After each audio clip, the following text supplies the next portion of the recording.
अलंकापुरी पुण्यभूमी पवित्र, तिथे नांदितो ज्ञानराजा सुपत्र. तया आठविता महापुण्य रासी, नमस्कार माझा श्री सद्गुरु ज्ञानेश्वरासी. पुंडलिकावर हरी विठ्ठल, श्री ज्ञानदेव तुकाराम. पंढरीनाथ भगवान की जय, गोपाल कृष्ण भगवान की जय, बजरंग भले की जय. श्री गुरुदेव दत्त वासुदेव हरी, नवनाथ महाराज की जय. श्री गणेशाय नमः. जय जयाची मूळ पिटवासिनी, पुंडलिकाच्या गोंधळा लागोनी, भक्तवरदे भवानी उभी अससी माई तू. पांडुरंगा करू प्रथम नमन, दुसरे चरण संताची या. त्यांच्या कृपादानी कथेचा विस्तारू बाबाजी सद्गुरु दास तुका.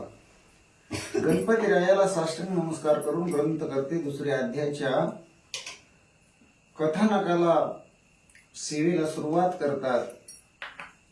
हे पांडुरंगा, तू माझी अंबाबाई म्हणतात, कारण मूळपीठ वाशिनी तू आहे आणि पुंडलिकाच्या गोंधळासाठी तू विटेवर उभा राहिलेली आहेस. अशा चंद्रभागेच्या तीरी विठेवर उभा असणाऱ्या पुंडलिकासाठी धावून आलेल्या आणि अशा भगवंता म्हणून ग्रंथ करते मालू कवी स्तुती करत आहात. संत गोंधळी विचक्षण, कंठी विरविती तुळशी भूषण, त्याची मा सुलक्षण, जगा माझी मिरविसी. संत काय करतात म्हणले तर गळ्यामध्ये तुळशीची माळ धारण करतात. असे असणारे भगवत भक्त तुझे दास आहेत म्हणले आणि त्या दासांची असणारी कीर्ती वाढवण्याचं काम भगवंता तू करतोस. वाऱ्या हाती चाले माप सज्जनाचे, कीर्तिमुख त्यांचे नारायण, अशी भगवंता अवस्था म्हणले. घालती तुझा प्रेम गोंधळ, काम क्रोधेचे दिती बाळा, गीत संगती सबळ, गुण गाती माई तुझे. काय सांगावं ए आई, ए अंबिके, ए जगदंबे, तू आमच्या सगळ्यांची आई आहे म्हणले. कारण तू सगळ्यांचं असणारं पालन पोषण करते. तू बापही आहेस आणि आईही आहेस. कारण संत म्हणतात, विटू माझा लेकुरवाळा, संगे गोपाळांचा मेळा, अंका बंका कडेवरी, नामा करंगळे धरी, माग मुक्ताई सुंदरी. अशा प्रकारे ही भगवंत तुझं वर्णन केलं जातं. आणि एक एक विठाबाई, माझी पंढरीची आई, भीमा आणि चंद्रभागा, तुझ्या चरणीच्या गंगा. म्हणजे विठाबाई म्हटलं जातं आणि गोपाळांचा मेळा असणारा लेकुरवाळा ही भगवान परमात्मा म्हटलं जातं. असा भक्तासाठी साई असणाऱ्या भगवंता तू खरोखरच म्हणजे श्रेष्ठ आहेस, महान आहेस. अशा प्रकारे पांडुरंगाची स्तुती मालुकवी करीत आहे. सोयशा गोंधळ प्रकरणी, संतुष्ट होसी माय भवानी, तरी या ग्रंथ गोंधळी येऊनी, साह्य करी जनी. संतांच्या अंगणामध्ये यायचं, संतांची कामं करायची, संतांसाठी स्वतः अंग वळवून त्याला त्या संकटातून दूर करायचं. असा असणारा गोंधळ मांडणारी तू एक गोंधळी म्हणून अंबिका आहेस. तर आता काय कर, हा ग्रंथ आहे म्हणले, या ग्रंथाला मला मती देण्यासाठी भगवंता तू माझ्या बुद्धीची चालना हो आणि मला सहकार्य करावं, असं पांडुरंगाला ग्रंथ करते स्तुती करतात. माझे अध्यायी रसाळ कथान, गणादी सकाळचे केली नमन, उप्रेम चंद्राचे जनन, यथाविधी कथिले. आणि कालच्या म्हणजे प्रथम अध्यायामध्ये काय कथा झाली तर गोड चिंतन झालं. पहिल्यांदा गणपती बाप्पाला त्याच स्तवन केलं, त्यानंतर असणाऱ्या पांडुरंगाची स्तुती केली, गुरुची स्तुती केली, सर्व असणाऱ्या गणांना नमन केलं, त्याचबरोबर श्रोत्यांना नमन केलं, सरस्वतीला नमन केलं. आणि त्याच कालच्या अध्यायामध्ये मच्छिंद्रनाथ महाराजांचा जन्म झाला असं गोड कथान कालच्या अध्यायामध्ये ऐकलं म्हणतात. आता पुढे श्रवणार्थी बैसल्या आहेत महाश्रोती, तयांची कामना भगवती पूर्ण करावया येई का. आणि भगवते ए माय माऊले अंबे जगदंबे, तो करुणाघनच म्हणले, करुणेचा सागर आहे, दयेचा आगर आहे म्हणले, प्रेमाचा असणारा पाझर आहे. आता श्रोते मंडळी हा ग्रंथ ऐकायला बसलेले आहेत, सावधानतेने ग्रंथ ऐकत आहेत, अवधान देऊन ऐकत आहेत. पण तुम्ही यावा आणि ग्रंथाच्या ठिकाणी मला सगळं काही असणार अर्थ सूचित करावा, सांगावा, मला माझ्या बुद्धीला चालना द्यावी, असं मालुकवी भगवंताला त्याचबरोबर अंबिकेला आणि नमन करून प्रार्थना करतात. तरी श्रोती सिंहावलोकनी कथाना श्री दत्त देवानी उमारवण भगीरथी विपिना कारण पाहत पाहत चालिले. कालच्या अध्यायामध्ये काय कथा झाली शेवटच्या वेळेस ते ऐका म्हणले. कारण अध्याय शेवटाला कळसाला आला त्यावेळेस दत्तगुरु तिथं आले होते.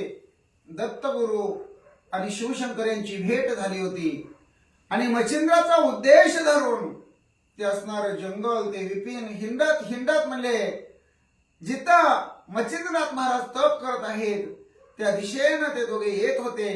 इथपर्यंत कालची कथा आली होती म्हणले.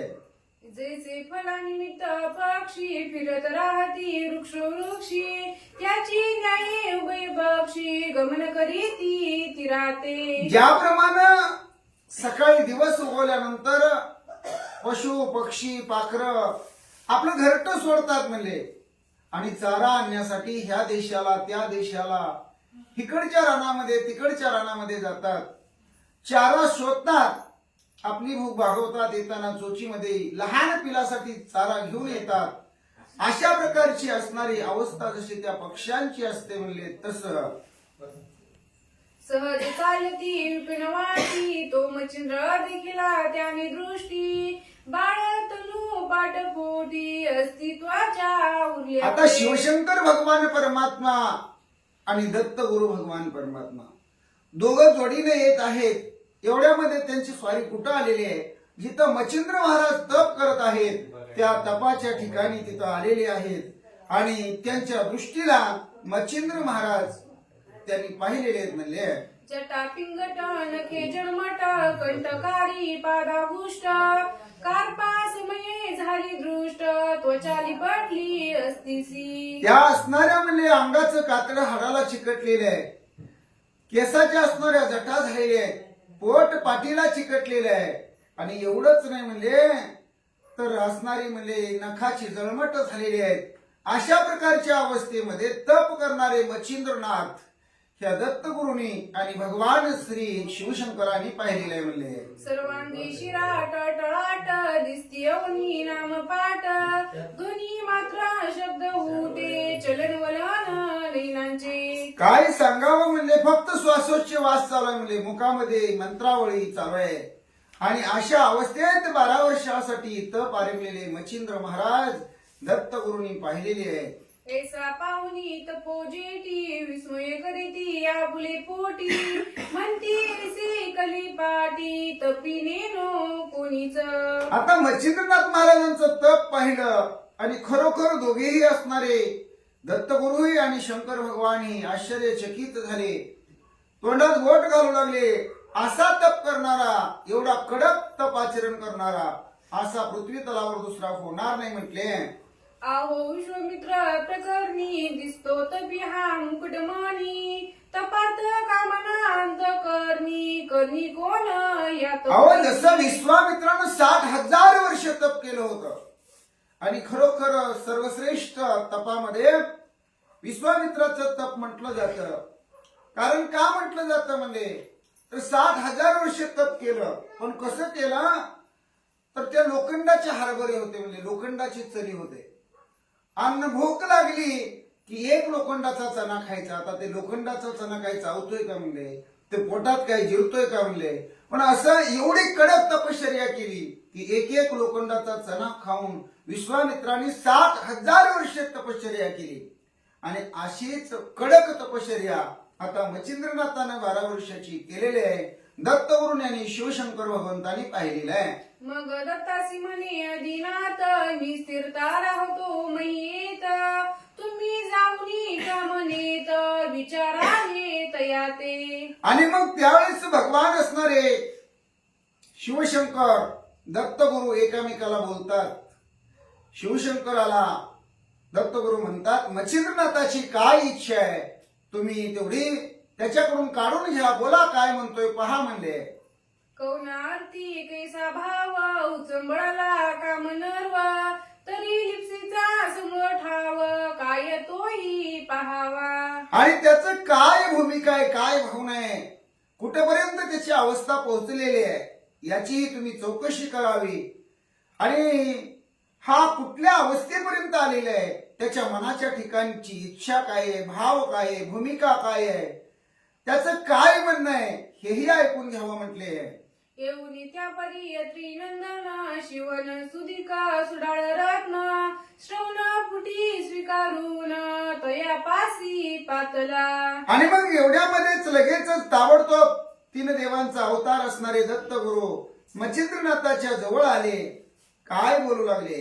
उभा राहुनी समोर दृष्टी, म्हणे महाराजा तपोजेटी, कवन कामना उदिल पोटी, ते वरदवार ते मिरवावे. त्यावेळेस भगवान बोलू लागले. ओ नाथ महाराज म्हणले, एवढं तुम्ही घनघोर तप करू लागलेले, याचं कारण काय आहे म्हणले, तुमच्या मनाची इच्छा काय आहे, कशासाठी एवढं खडतर तप करता, का जीवाला त्रास करून घेता, या देहाला का शिक्षा देता, बोला म्हटले.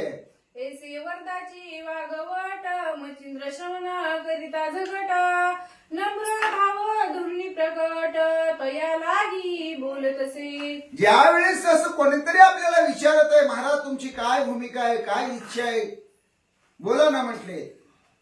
आणि त्यावेळेस मच्छिंद्रनाथांनी ते शब्द ऐकले. मच्छिंद्रनाथांना थोडा आनंद झाला. काय मच्छिंद्रनाथ करतात ऐका म्हणले. कर्णी शब्द पडता सुख स्थिती, दृष्टी काढून वरती, पाहता झाला दत्ता प्रती, महाराज योगी तो. ज्यावेळेस कानावर शब्द पडले, मच्छिंद्रनाथानं दत्तगुरूचे शब्द ऐकले. ऐकल्याबरोबर सूर्यनारायणावरची जी दृष्टी आहे ती काढली म्हणले. आणि समोर कोण बोलते त्यांच्याकडे पाहू लागले. भूसंकृत करुणी नमन, धाविता झाला निजन प्रम, जोगीश्वरी आराधन, प्राप्ती लागी उदेला. आणि त्यावेळेस खुनेनच सांगितलं म्हणजे ईश्वराची प्राप्ती व्हावी, भगवंताचं दर्शन व्हावं, हा माझा एकच हेतोय, असं खुनेनं नाथांनी सांगितलं. बोले महाराजा कृपा सरिता, तुम्ही कोणते सांगावे आता, 12 वर्ष काननी लोटता, मानवना तळे दृष्टीशी. मच्छिंद्रनाथ महाराज दत्तगुरूला विचारू लागले, मी 12 वर्ष इथं तप करतोय म्हणजे कुणीही माझ्या तपामध्ये इथं अडथळा करायला आलं नाही, खंड पाडायला आलं नाही, मग आज इथं तुम्ही मानव रूपामध्ये कसे आला, तुम्ही कोण आहात, कुठले, काय तुमचं नाव मला सांगाल का, मच्छिंद्रनाथ दत्तगुरूला विचारू लागले. तरी त्वचित सदैव भवानी, प्रत्यक्ष झाली मम प्रारब्ध धरणी, तरी प्रसादन गाभ्यतुनी, स्थापून जाई महाराजा. आणि आज जर माझ्यावर असणारा ईश्वरी सत्तेचा म्हणले कृपाशीर्वाद झाला असेल, माय भवानीची जर आज माझ्यावर कृपा असेल, तर खरोखरच मला आशीर्वाद द्यावा, अशा प्रकारे मच्छिंद्रनाथ बोलू लागले. ऐसे तयाचे वागुत्तर, कोणी तुषला अनुसया कुमार, मनी बारे नामोच्चार, दत्त ऐसे मज म्हणती. आणि मग दत्तगुरूंना मच्छिंद्रनाथाचं बोलणं आवडलं, बरं वाटलं. मच्छिंद्रनाथाला दत्तगुरू म्हणतात, माझ्या या देहाला दत्त असं नाव आहे. जो व्याघ्रपदी ऋषी जनन, तेचे हरया नाम, तयाचा सुत मी दासोत्तम, मही लागी आराधला. ज्यावेळेस असणाऱ्या चतुराननाचं वीर्य पृथ्वीवर पडलं आणि त्या पृथ्वीवर पडलेल्या वीर्यातून असणारे वाघ म्हणले चालला म्हणले, आणि त्या वाघाच्या नख्यातून त्याचा भाग झाला, आणि त्या असणाऱ्या म्हणले भागापासून पुढं आत्री जन्माला आली म्हणले. त्या आत्रीचा असणारा मुलगा, अनुसयेचा असणारा सूत मी दत्त आहे म्हणतात. तरी अकळीशी गोष्टी, कौन कामना तुझ्या पोटी, उदली जे तपोजेती, शब्द स्फुरती मिरविका. आणि त्यावेळेस असणारे दत्तगुरू म्हणतात, तू एवढं घनघोर तप केलेलं आहे, तुझ्या मनामध्ये काय इच्छा आहे ती मला सांगावी म्हटले. हे म्हणे वरदोस्तू, तू कामनावर एक भगवंतू ऐसे वंदता झाला ती तू पदावरी लोटला. मी दत्त आहे. दत्तगुरूच्या मुखातले शब्द मच्छिंद्रनाथांनी ऐकले. मच्छिंद्रनाथ ताबडतोब दत्तगुरूजवळ आले. दत्तगुरूच्या चरणावरती आपलं डोकं टेकवलं. दत्तगुरूचं दर्शन घेतला.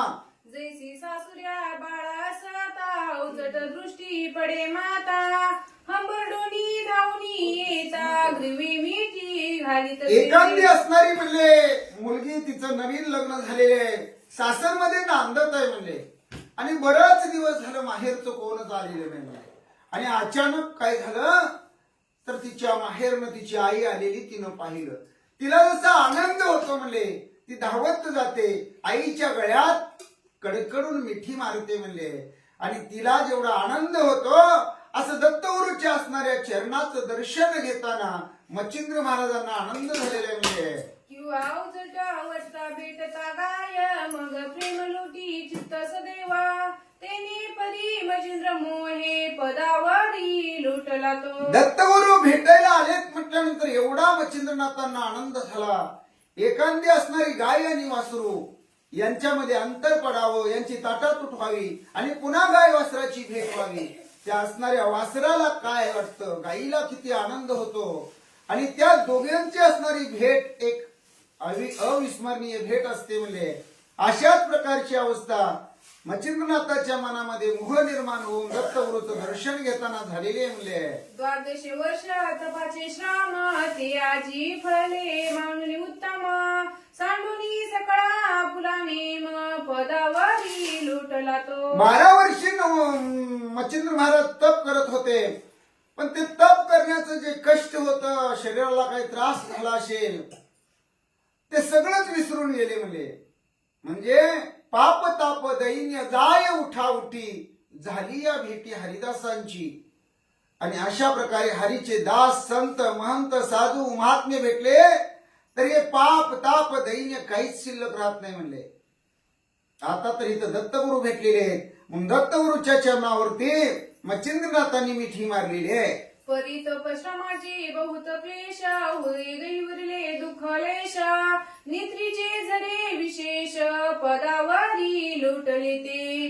जरी काही असणारे म्हणले शरीर वाळलेलं असेल, कृश झालेलं असेल, अंगामध्ये ताकद नसेल, तरी पण आनंदाच्या भरामध्ये मच्छिंद्रनाथाचा असणारा मोह दत्तगुरू बद्दल निर्माण झालेला आहे. आणि दत्तगुरूच्या चरणावरती मच्छिंद्र महाराज आपलं डोकं टेकवतात, दत्तगुरूचं दर्शन घेतात. तेने झाले पदलक्षण पूर्ती बोले करी रुदना हे महाराजा तू भगवान महिमाजी मिरविसी. दत्तगुरूचं दर्शन घेतलं, कृश झालेले मच्छिंद्रनाथ रडायला लागले. अहो म्हणले, तुम्ही 3 देवांचा अवतार असणारे दत्त आहात बर का, तुम्ही भगवान आहात, ईश्वर आहात, परमेश्वर आहात, असं मच्छिंद्रनाथ दत्ताला बोलू लागले. रुद्र विष्णू वीरची सदया त्रिवर्ग रूपी देह ऐक्य माया ऐसे असोनी सर्व माया साक्षी माही असी. अहो तुमचा अवतार म्हणजे ब्रह्म विष्णू महेश 3 देवांचा अवतार आहे. अशा प्रकारे मच्छिंद्रनाथ दत्तगुरूची स्तुती करू लागले. तरी येऊनी सर्वज्ञ मूर्ती असोनी माझा विसरचिती पडलासे किमतार्ती अपराध गळी सेवनी. हो भगवंता म्हणले, तुम्हाला जगाचं त्रिकाळ ज्ञान आहे, कुठं काय चाललेलं आहे, कोण कुठं काय करतंय हे सगळं तुम्हाला माहित आहे म्हणले. मग मी तुमचा शिष्य, मी तुमचा भक्त, मी तुमचा लाडका, आणि मग इतके दिवस तुम्ही सर्वज्ञ मूर्ती असताना का माझा विसर पडला, का माझ्या भेटीला एवढा काळ घालवला. मच्छिंद्रनाथ दत्तगुरूला बोलतात. ऐसे म्हणून वारंवार ग्लानित करी नमस्कार क्लेश नदीचे चक्षुद्वार सरिता लोट लोटवी. मच्छिंद्रनाथ सारखे सारखे दत्तगुरूला हात जोडू लागले, कणव कापणून दावायला लागले. डोळ्यातून असणाऱ्या म्हणजे अश्रूच्या धारा वाहत आहेत. भडभडा भडभडा किती जरी आवरायचा प्रयत्न केला तर मच्छिंद्रनाथाला रडू काय आवरेना झालेले आहे, अश्रूचा बांध फुटलेला आहे म्हणले.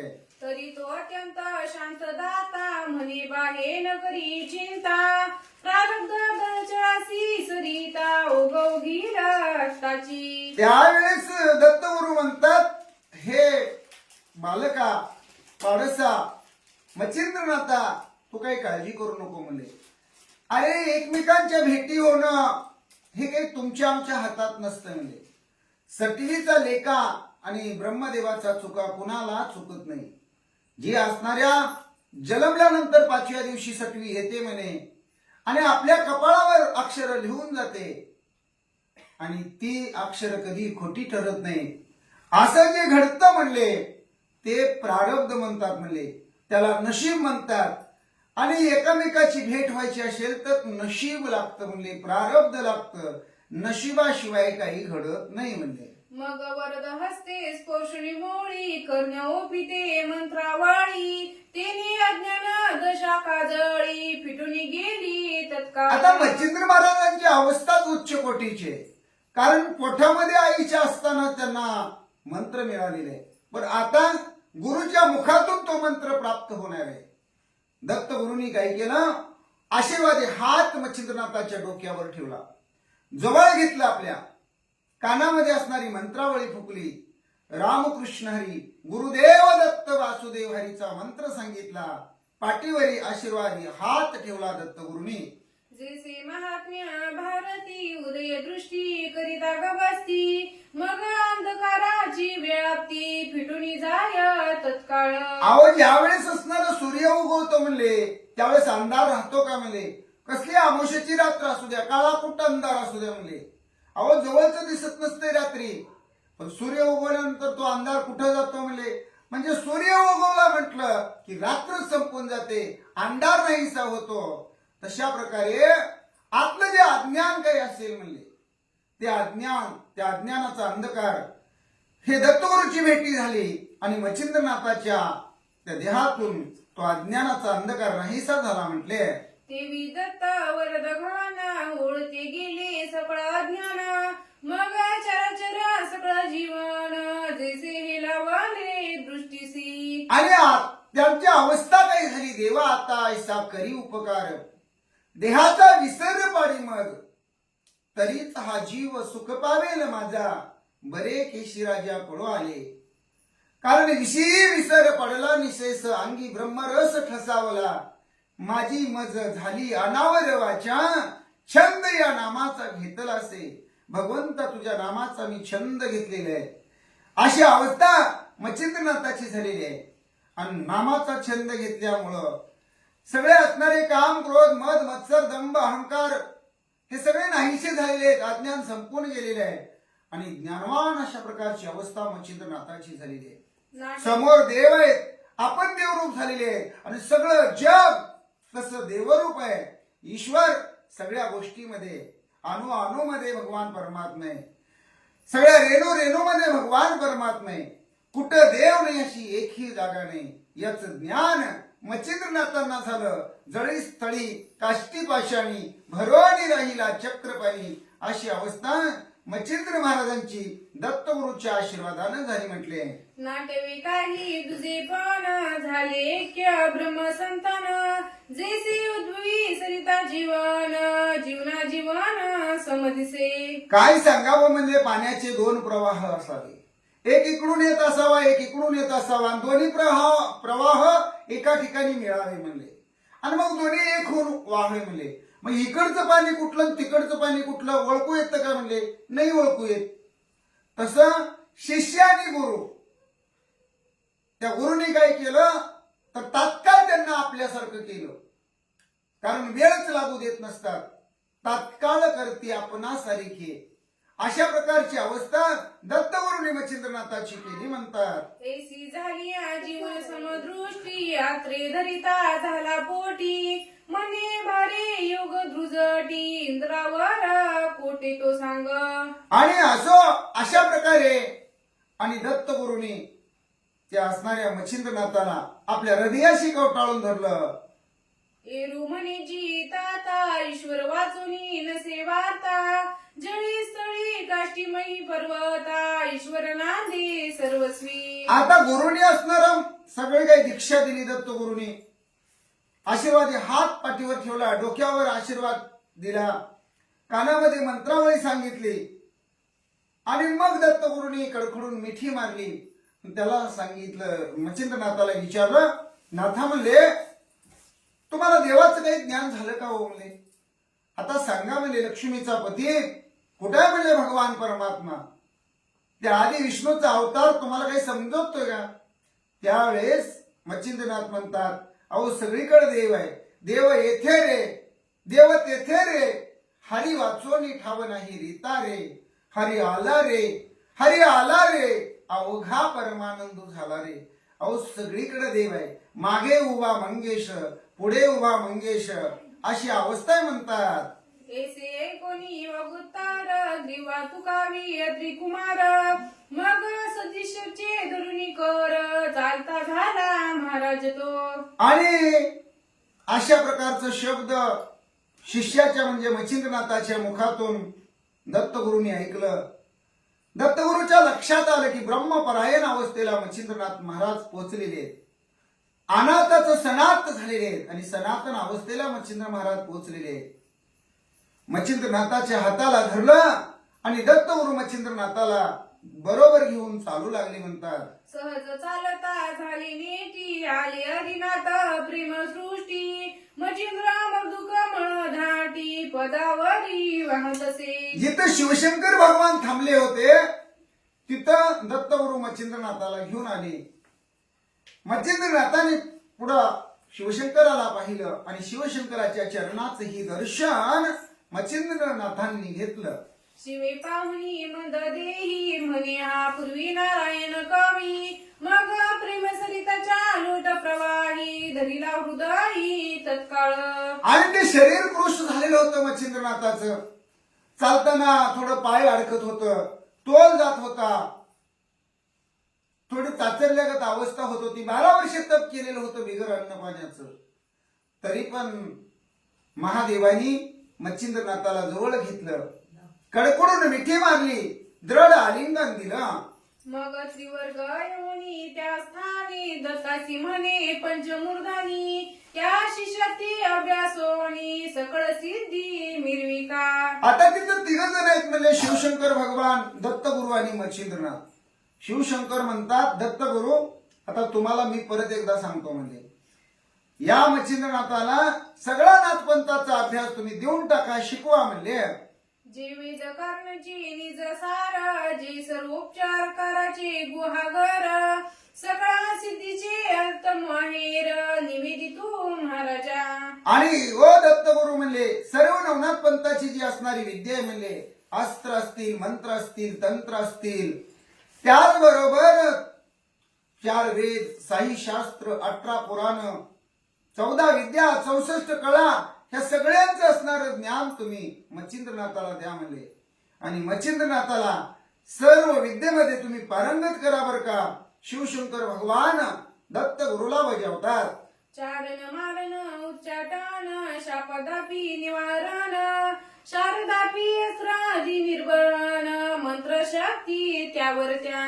आणि त्यावेळेस परत शिवशंकर भगवान म्हणतात जारण असेल, मारण असेल, उच्चाटन असेल, संमोहन असेल, त्याचबरोबर मोहन विद्या असेल, स्तंभन विद्या असेल, ह्या सगळ्या विद्या तुम्ही एवढंच नाही तर एखाद्याला आशीर्वाद कसा द्यायचा, एखाद्याला शाप कसा द्यायचा, म्हणजे शाप दापादी ज्या विद्या आहेत म्हणजे जी अस्त्र आहेत सर्वच, मग जगाच्या कल्याणाची असू द्या, जगाच्या हिताची असू द्या, जगाच्या उपकाराची असू द्या, सर्व काही तुम्ही मच्छिंद्रनाथाला शिकवा बर का. दत्तगुरुला शिवशंकर बोलतात.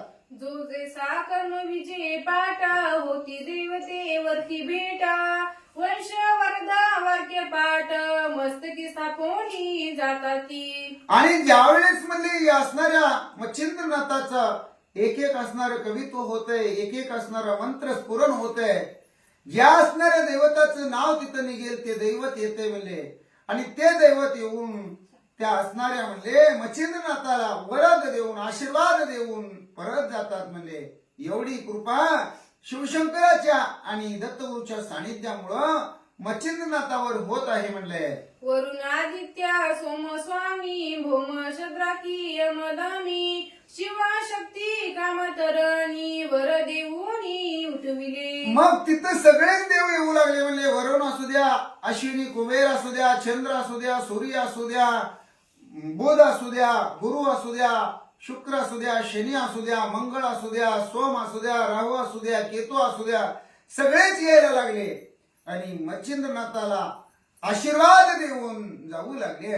विष्णुवीरीची कृपा पूर्ती वरद विजय देऊनी शाक्ती ते मंत्रास्त्र परागती हृदया माझी हेलावली. काय सांगावं, मच्छिंद्रनाथांना ज्यावेळेस सगळे देव यायला लागले, आशीर्वाद द्यायला लागले, अंतकरणामध्ये त्या आशीर्वादाची असणारी ज्योत हेलावायला लागली. म्हणजे विष्णू भगवंत आपल्या लक्ष्मीसह आले, ब्रह्मदेव आपल्या सावित्रीसह आले, त्याचबरोबर म्हणले शंकर भगवान पार्वतीसह आले आणि सगळ्यांनी येऊन म्हणले इंद्र सुद्धा शचीसह आला आणि सगळ्यांनी मच्छिंद्रनाथाला भरभरून आशीर्वाद दिला.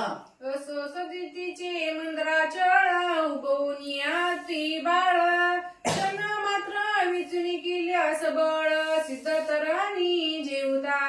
हा विद्याभ्यास शिकवायला दत्तगुरूला 6 महिने लागले म्हणजे आणि दत्तगुरूंनी सगळा विद्याभ्यास 6 महिन्यामध्ये मच्छिंद्रनाथाला, ज्याला सदविद्येमध्ये निपुण म्हणतात, असं त्याला सदविद्येमध्ये पारंगत मच्छिंद्रनाथाला म्हणजे आपल्या शिष्याला गुरुनी म्हणजे दत्तगुरूंनी केलेलं आहे. नागवकादी वातास्त्र नग नागादी मज महावज्र पावक जलदी अस्त्र पवित्र सांगोपांग तो झाला. अहो मग नागास्त्र असू द्या म्हणले, त्याचबरोबर वाऱ्याचं वातास्त्र असू द्या, त्याचबरोबर पावकास्त्र असू द्या म्हणले, अग्निअस्त्र असू द्या, जलदास्त्र म्हणजे पावसाचं अस्त्र असू द्या, अशी अनेक अस्त्र मच्छिंद्रनाथाला दत्तगुरूंनी शिकवली. ऐसे सांगोनी सांगोपांग जाता झाला योग मार्ग परी संप्रदाय योजनी योग कान फाडी विरवला. मच्छिंद्रनाथाला सर्व विद्याभ्यास 6 महिन्यामध्ये दिला. मच्छिंद्रनाथाचे असणारे कान फाडले गेले, त्या कानामध्ये त्या नाथपंथाच्या मुद्रा घातल्या गेल्या, त्याला नाथपंथाचा असणारा अधिकारी बनवलं, जोगी बनवलं आणि दत्तगुरू आपल्या असणाऱ्या तीर्थाटनाला किंवा जो काही त्यांचा नियम आहे त्या नियमाच्या असणाऱ्या मार्गाला दत्तगुरू निघाले. म्हटले पुढील भविष्य जाणून संप्रदाय केले निर्माण षड रूप जोगी दर्शन कान फाडी मिरवेल. आणि पुढे म्हणले ज्यांनी त्यांनी म्हणले काय केलेले आहे, तर त्यांचा संप्रदाय जो नाथ संप्रदाय म्हणजे तो नाथ संप्रदाय निर्माण केलेले आहे. त्यांना कानफाडी म्हणतात, त्यांना गोसावी म्हणतात, त्यांना जती म्हणतात, असं नाथपंथाचं महात्म्य म्हणले. नाथ ऐसे देऊनी नाम शिंगी शैली देऊनी भूषण ऐसे करुणी प्रमाण त्रिनंदन पैलेला. दत्तगुरूंनी काय केलेले आहे, तर त्यांना एक अधिकारी बनवलेले आहे आणि अधिकारी बनवलं की अधिकार तैसा दावी याला मार्ग अशा अवस्थेला मच्छिंद्रनाथ पोहोचलेले आहे. मग त्यांना नाथपंथाची असणारी कंथा आहे ती कंथा अंगामध्ये घालायला दिलेली आहे, शिंगी शैली दिलेली आहे, कोबडी फावडी दिलेली आहे, नाथपंथाचा जोग दिलेला आहे. अशा प्रकारे दत्तगुरूंनी सगळी व्यवस्था मच्छिंद्रनाथाची अगदी सुरळीतपणे योगक्षेमासाठी पार पडलेली आहे. या परी तो मच्छिंद्रनाथ नमुनी निघाला आदिनाथ मयुरी नाना तीर्थे शोध करीत चालिला. 6 महिने विद्याभ्यास शिकवला, नाथपंथाची दीक्षा दिली, दत्तगुरू निघून गेले. मच्छिंद्रनाथांनी सगळी तयारी झाल्यानंतर शिवशंकर भगवंताचं दर्शन घेतलं आणि भगवंताला म्हणाले, द्या परवानगी महाराज, आता मी बरेच दिवस इथं थांबलेलो आहे बद्रिकाश्रमामध्ये, आता मी पृथ्वीवर सगळीकडे तीर्थाटन करून येतो, म्हणून तीर्थाटनाला जायला पाहिजे. म्हणून परवानगी घेऊन मच्छिंद्रनाथ तिथून तीर्थाटन करत पृथ्वीवर निघाले. तो ब्रह्मन करिता श्रप्त शृंगी ता झाला महायोगी अंबिका वंदोनी मनोमार्गी सप्रेम स्थिती गुरुविली. मच्छिंद्रनाथांनी तीर्थाटन करत करत करत करत म्हणजे चालत चालत चालत एका ठिकाणी आले आणि त्या ठिकाणी म्हणले अंबाबाईचं मंदिर होतं, तिचा सप्तशृंगीचा अवतार होता म्हणले. आणि त्या सप्तशृंगी अंबिकेच्या मंदिरामध्ये, जगदंबेच्या मंदिरामध्ये मच्छिंद्रनाथ प्रवेश करतात, त्या अंबिकेचं दर्शन घेतात. म्हणले करीत वैखरी अंबास्तवन तो आले कल्पने मन की काहीतरी कवित्व साधन लोका माझी मिरवावे. अंबिकेच्या मंदिरामध्ये आले, अंबिकेच्या समोर उभा राहिले, अंबिकेचं दर्शन घेतलं आणि अंबाबाईची स्तुती करायला सुरुवात केली. हे अंबे, हे जगदंबे, कुलस्वामिनी, आई तुझी माझ्यावर कृपा असावी. अशा प्रकारे मच्छिंद्रनाथांनी अंबिकेचं स्तवन केलं आणि मच्छिंद्रनाथांना वाटलं आपण पण एखादा ग्रंथ लिहावा म्हटले, आपण पण काहीतरी लिखाण करावं म्हटले आणि हितूच चांगली जागा आहे म्हणले, हितूनच आपण सुरुवात करावी, साबरी विद्येचं कवित्व करावं असं मच्छिंद्रनाथाच्या मनामध्ये हेतू निर्माण झाला म्हणले. कवित्व तरी करावेसे की उपयोगी पडे सर्व जगासा. मग योजनिया शाबरी विद्येस जगा माझी ठासविली. आणि मग त्यांनी काय केलं म्हणले, ठरवलं की साबरी विद्येचं कवित्व करायचं, जे जगाच्या उपयोगी पडेल म्हणले अशा प्रकारचे मंत्र तंत्र आपण लिहून काढायचे आणि ते कधी काळी म्हणले या जगाच्या सर्व असणाऱ्या व्यवहारामध्ये उपयोगाला पडतील. म्हणून त्यांनी काय केलं, साबरी विद्या अंतकरणामध्ये ठसावली आणि तेच असणारं साबरी विद्येचं कवित्व लेखणीतून बाहेर म्हणले करू लागले. म्हणले या परी अनेक कल्पना करीत की शाबरी विद्येचे करावे कविता. परिवर्त गुंती वैश्यदेवत केहू ते रीती होतील. त्यावेळेस मच्छिंद्रनाथ महाराज विचार करायला लागले, आपण आता साबरी विद्या लिहायला घ्यायला लागलो म्हणजे आपण ती साबरी विद्येचं मंत्र लिहून काढलं म्हणजे आणि त्या मंत्रामध्ये जिथं जिथं ज्या ज्या देवाचं, ज्या ज्या देवीचं, ज्या ज्या देवतेचं नाव येईल तिथं ती देवता येईल का, त्या मंत्राच्या असणाऱ्या कार्याला आशीर्वाद देईल का, याचा विचार मच्छिंद्रनाथ महाराज करू लागले. मग अंबेपासी अनुष्ठान करिता झाला सप्तदिन. वेद बीजाचे अभिषिंचन अंबे लागी करीत असे. अहो मग तिथं अंबाबाईच्या असणाऱ्या मंदिरामध्ये 7 दिवसाचा असणारा सप्ताहच मच्छिंद्रनाथांनी केला म्हणजे आणि त्या सप्त्यामध्ये सगळं असणारं अनुष्ठान मच्छिंद्र महाराज करू लागले. त्याचबरोबर असणाऱ्या अंबिकेला स्नान घालणं असेल, पूजा अर्चा करणं असेल, त्याचबरोबर धूप दीप लावणं असेल, गंध अक्षदा लावणं असेल, त्याचबरोबर नैवेद्य अर्पण करणं असेल आणि शेवटी जी असणारी आरती करणं असेल, हे सगळे कार्यक्रम स्वतः मच्छिंद्र महाराज अंबाबाईच्या मंदिरामध्ये 7 दिवस राहून पार पाडतात. तेने जागृत महिषामर्दिनी होनी बोले दया लागोनी. बारे कौना कामना मनी वेदनी ते मज सांग. आता पहिली लोक तपश्चर्या करायची, तपश्चर्या करताना किंवा भगवंताचं अनुष्ठान करताना, जपजाप्य करताना मनामध्ये काहीतरी त्यांचा हेतू असायचा. मला देव प्रसन्न व्हावा, मग मी अमुक गोष्ट मागेन, मी तमुक गोष्ट मागेन, मी असं करेन, मी तसं करेन, असं प्रत्येकाचा हेतू असायचा. यांनी 7 दिवस अनुष्ठान केलं आणि अंबिका प्रसन्न झाली, साक्षात रूप धरलं आणि नातांना बोलू लागली, महाराज तुम्ही म्हणजे 7 दिवस सप्ताह अनुष्ठान केलेले आहे, म्हणजे कडक कडक केलेलं आहे म्हणजे आणि मी तुम्हाला प्रसन्न आहे, मी अंबाबाई आहे, तुम्हाला काय पाहिजे बोला. हेरू म्हणे ओ जगजानी शाबरी विद्येचे कवित कामानी. वेदचा परिवरा लागोनी उपाय काही मज सांग. आणि त्यावेळेस अंबिकेला मच्छिंद्रनाथ महाराज म्हणतात, मी साबरी विद्येचं कवित्व लिहायला घेतलेलं आहे आणि साबरी विद्येच्या कवित्वामध्ये देवी देवताचं नाव येते. मग ते देवी देवता कसे प्रसन्न होतील, कोणत्या मार्गाने प्रसन्न होतील, याच्यावर उपाय काय आहे हे जरा मला माहिती सांगितली तर बरं होईल म्हटले.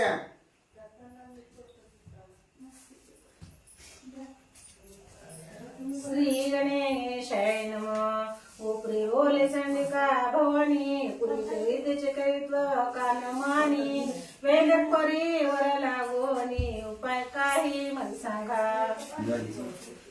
उपरे ओले चंडिका भवानी पूर्णत पावसी सकळ कामनी. मग त्या सिद्धांचे हात धरून मार्तंड पर्वती पैनेला. आणि मग मच्छिंद्रनाथ ज्यावेळेस अंबिकेला प्रश्न विचारतात, माझ्या असणाऱ्या मंत्रामध्ये तंत्रामध्ये हे कसे उपयोगी पडतील, हे देव कसे आशीर्वाद द्यायला येतील, याच्यावर काही उपाय आहे का. मग अंबिकेनं काय केलं, मच्छिंद्रनाथाला तिथून उठवलं, हाताला धरलं आणि मार्तंड नावाचा पर्वत आहे. त्या पर्वतावरती ही असणारी देवी मच्छिंद्रनाथाला घेऊन गेली. तेथे नागवंश अत्यंत थोर तरुण हेत सिद्धांचे माहेर अष्ट केले पार महातरुण अंगत असे. आणि तिथे एक असणारं मोठं असणारं नाग अस्वस्थाचं झाड आहे म्हणजे, आणि त्याच्यावर असणारे अनेक फांद्यावर अनेक वीर आहेत म्हणजे, अनेक देवी देवता आहेत म्हणजे. मग मच्छिंद्रनाथाला सांगितलं की ह्या असणाऱ्या वृक्षावर एका एका फांदीवर एक दैवत आहे. आंघोळ करायची, कमंडोवरून पाणी आणायचं, यांना स्नान घालायचं, यांचं दर्शन घ्यायचं, आणि ह्या देवी देवता एका एका खेपेला एक प्रसन्न करून घ्यायच्या. ते करुणी बीज हवन तरू केल्यास मान तो कर्ण कर्ण दे दीपमान निज हष्टी देखील. या वेळेस मच्छिंद्रनाथाने त्या झाडाकडे पाहिलं. अहो, जसं ज्ञानेश्वर माऊलीच्या असणाऱ्या आळंदीमध्ये म्हणतात सोन्याचा असणारा पिंपळ आहे, तिथं काय कमी हो सोन्याचा पिंपळ असल्यानंतर. आणि अशाच प्रकारची अवस्था मच्छिंद्रनाथांनी पाहिली की एवढं मोठं झाड पण सगळं सोन्याचंच, असं सोनेरीच फांद्या मच्छिंद्रनाथाच्या दृष्टीला दिसल्या म्हणतात. त्या तरुणच्या शकोपाती नाना देवते विराजती मग नामाभिधाने सकळ भगवंती देवताची सांगित्या. आणि असं म्हणले, ज्यावेळेस त्या असणाऱ्या झाडाकडे मच्छिंद्रनाथ पाहू लागले, प्रत्येक असणाऱ्या फांदीवर वेगवेगळी दैवत आहेत.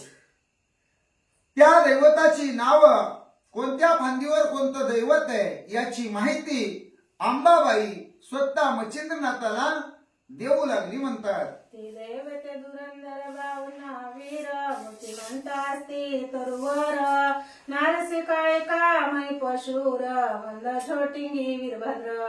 आणि जे असणारे म्हणजे महिषासूर, जोटिंग, वीरभद्र, हे असे जे 52 वीर आहेत म्हणजे, ते 52 वीर त्या फांद्यावर नांदत आहेत म्हणजे.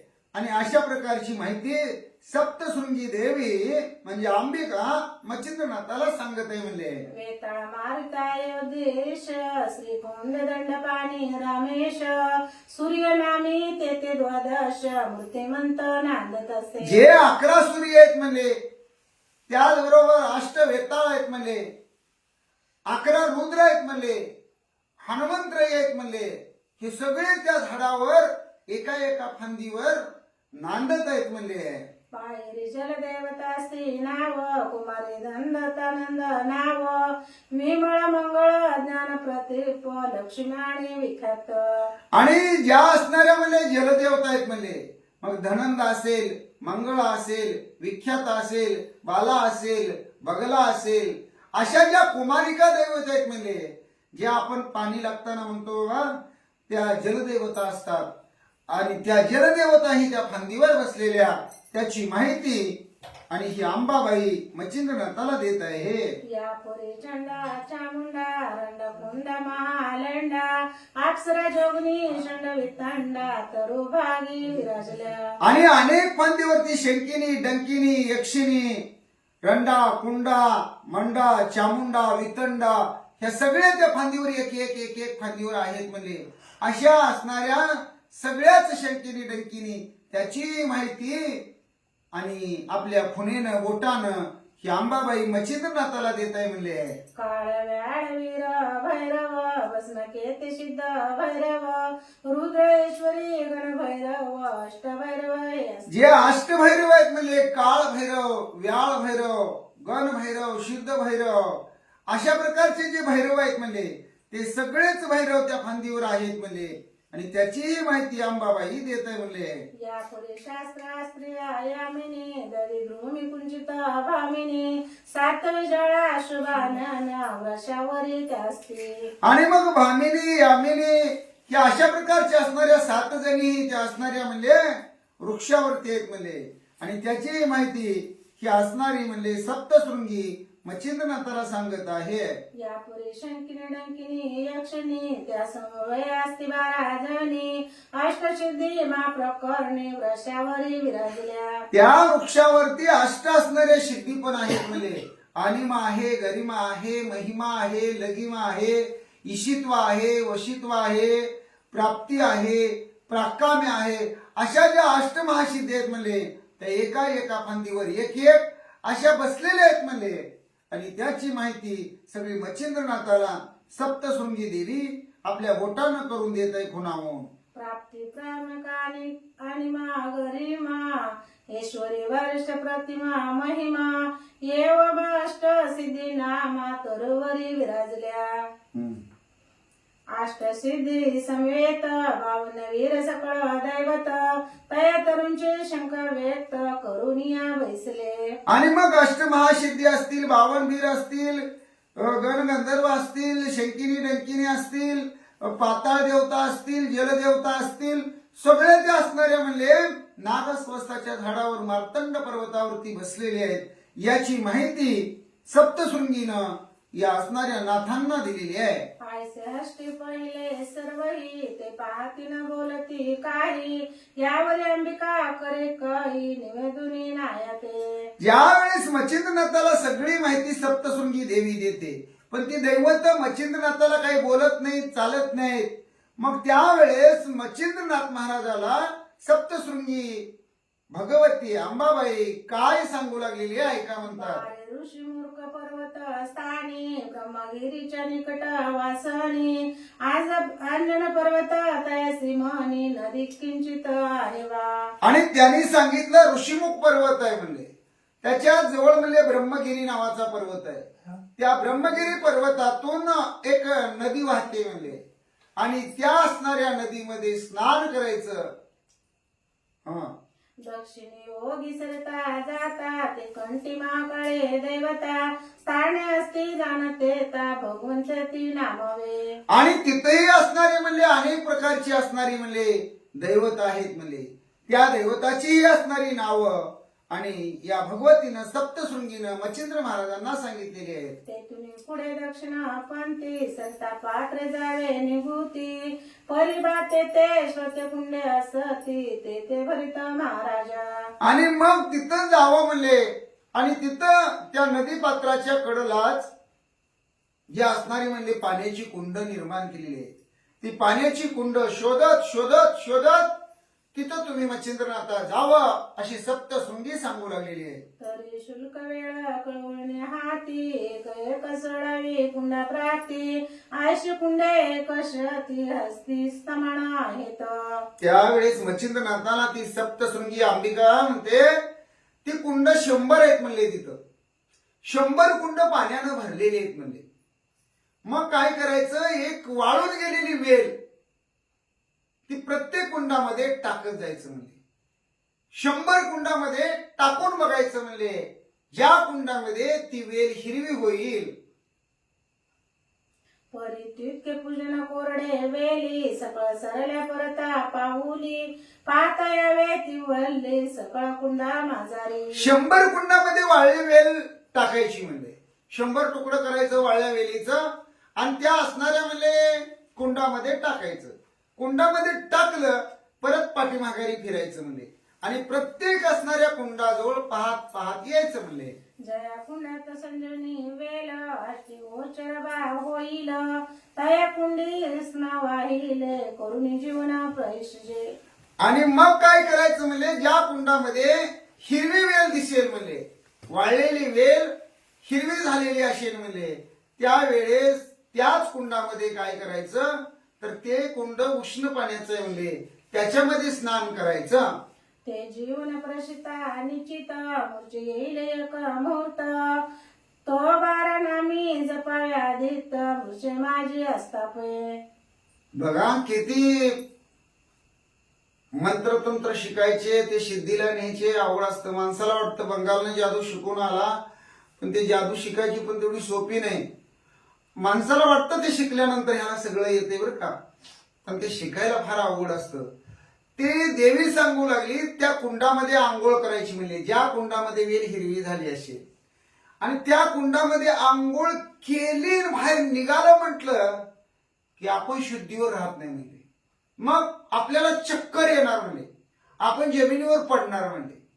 आणि तेही किती एक मुहूर्त सांगितलं, म्हणजे एक मुहूर्त 22.5 मिनिटाचा असतो आणि 22.5 मिनिटं आपण तिथं मूर्छांगत पडणार.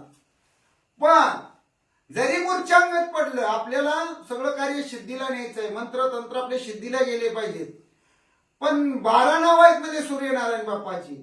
त्या सूर्यनारायण बाप्पाची नावं मुखातून सारखीच जपायची म्हणजे आपण जरी बेशुद्ध पडलो तरी भगवंताचं नाम, सूर्यनारायणाचं नाम घ्यायला विसरायचं नाही. मग प्रत्यक्ष होईल तमताक मोळे द्यावतो हस्तक पुढे कंचुक कुप्प भरून उदक तेथे यावे महाराजा. आणि पुढं काय करायचं म्हणले, ज्यावेळेस भगवान असणाऱ्या म्हणजे सूर्यनारायणाची तुम्ही आराधना करा, त्या मूर्छेतून तुम्ही सावरला जाईल. स्वतः सूर्यनारायण बाप्पा तुम्हाला त्याच्यातून जाग करतील, उठवतील, सावरतील म्हणले. मग तुम्ही काय करायचं, तिथून परत ते असणारं कमंडल भरून घ्यायचं म्हणले. कुठून? त्या नदीतून, म्हणजे त्या कुंडातून. आणि परत कुठे यायचं तर मार्तंड पर्वतावर यायचं. मग बारानामी करुणी सिंचनी तरुण नव्हते जीवनी तेव्हा देवते प्रसन्न होऊन वरदान तू ते देतील पै. आता एक तुम्हाला माहिती म्हणून सांगतो, आम्ही पण विचारलं होतं असं, की विद्या शिकायची म्हटल्यावर काय करायला लागतंय. हे नवनाथात तर विद्या फारच अवघड सांगितली आहे. आता आपल्याला काय 12 वर्षाचं तप होतंय का? कोण करणार आहे तप बद्रिका आश्रमाच्या ठिकाणी जाऊन? आणि आपल्यात मोहम्मद मुसलमान होता गावात, त्यानं ते विद्या शिकलेला होता. आणि शिकला कुठं तर इथंच आपल्याच असणाऱ्या ह्या लवणाला शिकला. आणि हे आम्ही विचारलं होतं, त्यावेळेस त्यानं सांगितलं, आमच्याही कोपऱ्यात तिथं माडकाचं झाड होतं, तिथे एक मोठी बाबळ होती पहिली. तिथं यायचं म्हणले, अंगावर एक वस्त्र राखायचं नाही आणि गाडग्यामध्ये भात शिजवायचा. गाडग्यामध्ये भात शिजवायचा. भात शिजला की थोडा गार करायचा, कोमट असं झालं त्याची अवस्था की तो खायचा म्हणले. तो खायचा. खाल्ल्यानंतर सगळा भात संपला की त्याची त्या असणाऱ्या म्हणले गाडग्यामध्ये उलटी करायची. परत ती उलटी खायची म्हणले, परत उलटी करायची. असं 7 वेळा करायचं म्हणले. आणि ज्या वेळेस ती शेवटची उलटी असेल ती उठायचं, ते गाडगं घ्यायचं आणि त्या बाबळ्याच्या झाडाच्या बुडात ओतायचं. तिथून पळत सुटायचं. तिकडं पंचाच्या असणाऱ्या काळडगीला एक मसोबा आहे म्हणले, आणि तिथून आमचा असणारा मसोबा, त्या मसोबाचं दर्शन घ्यायचं आणि तिथून त्या पंचाच्या असणाऱ्या काळडगीला जायचं आणि तिथं दर्शन घ्यायचं मसोबाचं. त्याला असणाऱ्या म्हणले 101 फेऱ्या मारायच्या. आमच्या मसोबाला 101 फेऱ्या मारायच्या. तिथून पलीकडे आनेवर्लीच्या शिवेवर जायचं, तिथे एक मसोबा आहे म्हणले, त्या मसोबाला परत 101 फेऱ्या मारायच्या. तिथून परत खाली आनवलीच्या हातीमध्ये एक मसोबा आहे, तिकडे जायचं, तिथल्या मसोबाला परत 101 फेऱ्या मारायच्या. असं करेपर्यंत हे 12ला सुरू करायचं आणि 5 होईपर्यंत हे फिरायचं. अंगावर वस्त्र नाही, कोणी बघितलं काय नाही, लाजायचं नाही, काही नाही. आणि गावाच्या खालचं गावकर हिर होती, पहाटे 5 वाजता येऊन त्याच्यामध्ये होडी मारायची आणि तिथंच त्याच्या जोडीदाराला कपडा आणून ठेवायला सांगितलेली असायची, तिथं कपडे घालायची आणि मग गावात घरी येऊन प्रवेश करायचा. म्हणजे विद्या शिकायसाठी एवढं असणारं कष्ट घ्यावं लागतं. इथं काय सांगितलं, तिथं जायचं, एकदा आंघोळ केली की 22 मिनिटं मूर्छित पडणार, मेल्यासारखं पडणार, तरी पण सूर्यनारायणाची नावं घ्यायची. एक कमंडलू भरायचं, त्या असणाऱ्या मार्तंड पर्वतावर तिथनं चालत यायचं. तिथं एका असणाऱ्या झाडावरच्या एका फांदीवरच्या एका देवाला आंघोळ घालायची, पाया पडायचं, तेव्हा एक दैवत प्रसन्न होणार. मग सगळ्या फांदीवर दैवत एवढी असंख्य आतापर्यंत सांगितलेली, आणि प्रत्येकाला 1-1 कमंडल भरून एकदा आणायचं. तिकडं 22 मिनिटं पडायचं. किती दिवस लागले असतील प्रसन्न करायला. म्हणजे अशी घनघोर तपश्चर्या ही असणाऱ्या सप्तशृंगीनं मच्छिंद्रनाथांना सांगितली आणि मच्छिंद्रनाथांना ती अंगीकारली म्हणतात. परी एक वेळानं घडे ऐसे कोप घाला मासे एका देवत एक कोपासे प्रसन्न होईल महाराजा. एक खेप मारली, आंघोळ करून ते मूर्छित पडून उठून सूर्यनारायणाची नामं जपून एक मंडळ भरून आणला आणि एक खेप झाली की एक देव प्रसन्न होतो. मग ह्याला म्हणले 6 महिने लागले. 6 महिने एवढी दैवत प्रसन्न करायला. 6 महिने मच्छिंद्र महाराजांनी फेऱ्या मारल्या. ऐसे सांगून माया भगवंती गेले आपले स्थान प्राप्ती. हे रूपावला अंजन पर्वती सरता पात्रे उगते. अहो देवीने सांगितलं ह्याला कमीत कमी 6 महिने लागतील. मग मच्छिंद्रनाथ महाराज लगेचच म्हणले ऋषीमुख पर्वत बघितला, ब्रह्मगिरी बघितला, अंजन पर्वताकडे निघाले. आता देवी सांगून निघून गेली, आपण कामाला लागायचं म्हणले. काळे महाकाळे देवतास म्हणून निघाला कन आकाश. खरी कळूनी श्लोके वेलास कुंडा लागी शोभितासे. आणि मग ते असणाऱ्या मच्छिंद्रनाथ महाराजांनी काळी महाकाळीचं असणारं मंदिर कुठे बघितलं, त्या मंदिराच्या ठिकाणी आले. त्या काळी महाकाळी असणाऱ्या देवीला दर्शन घेतलं, तिच्या पुढे नतमस्तक झाले.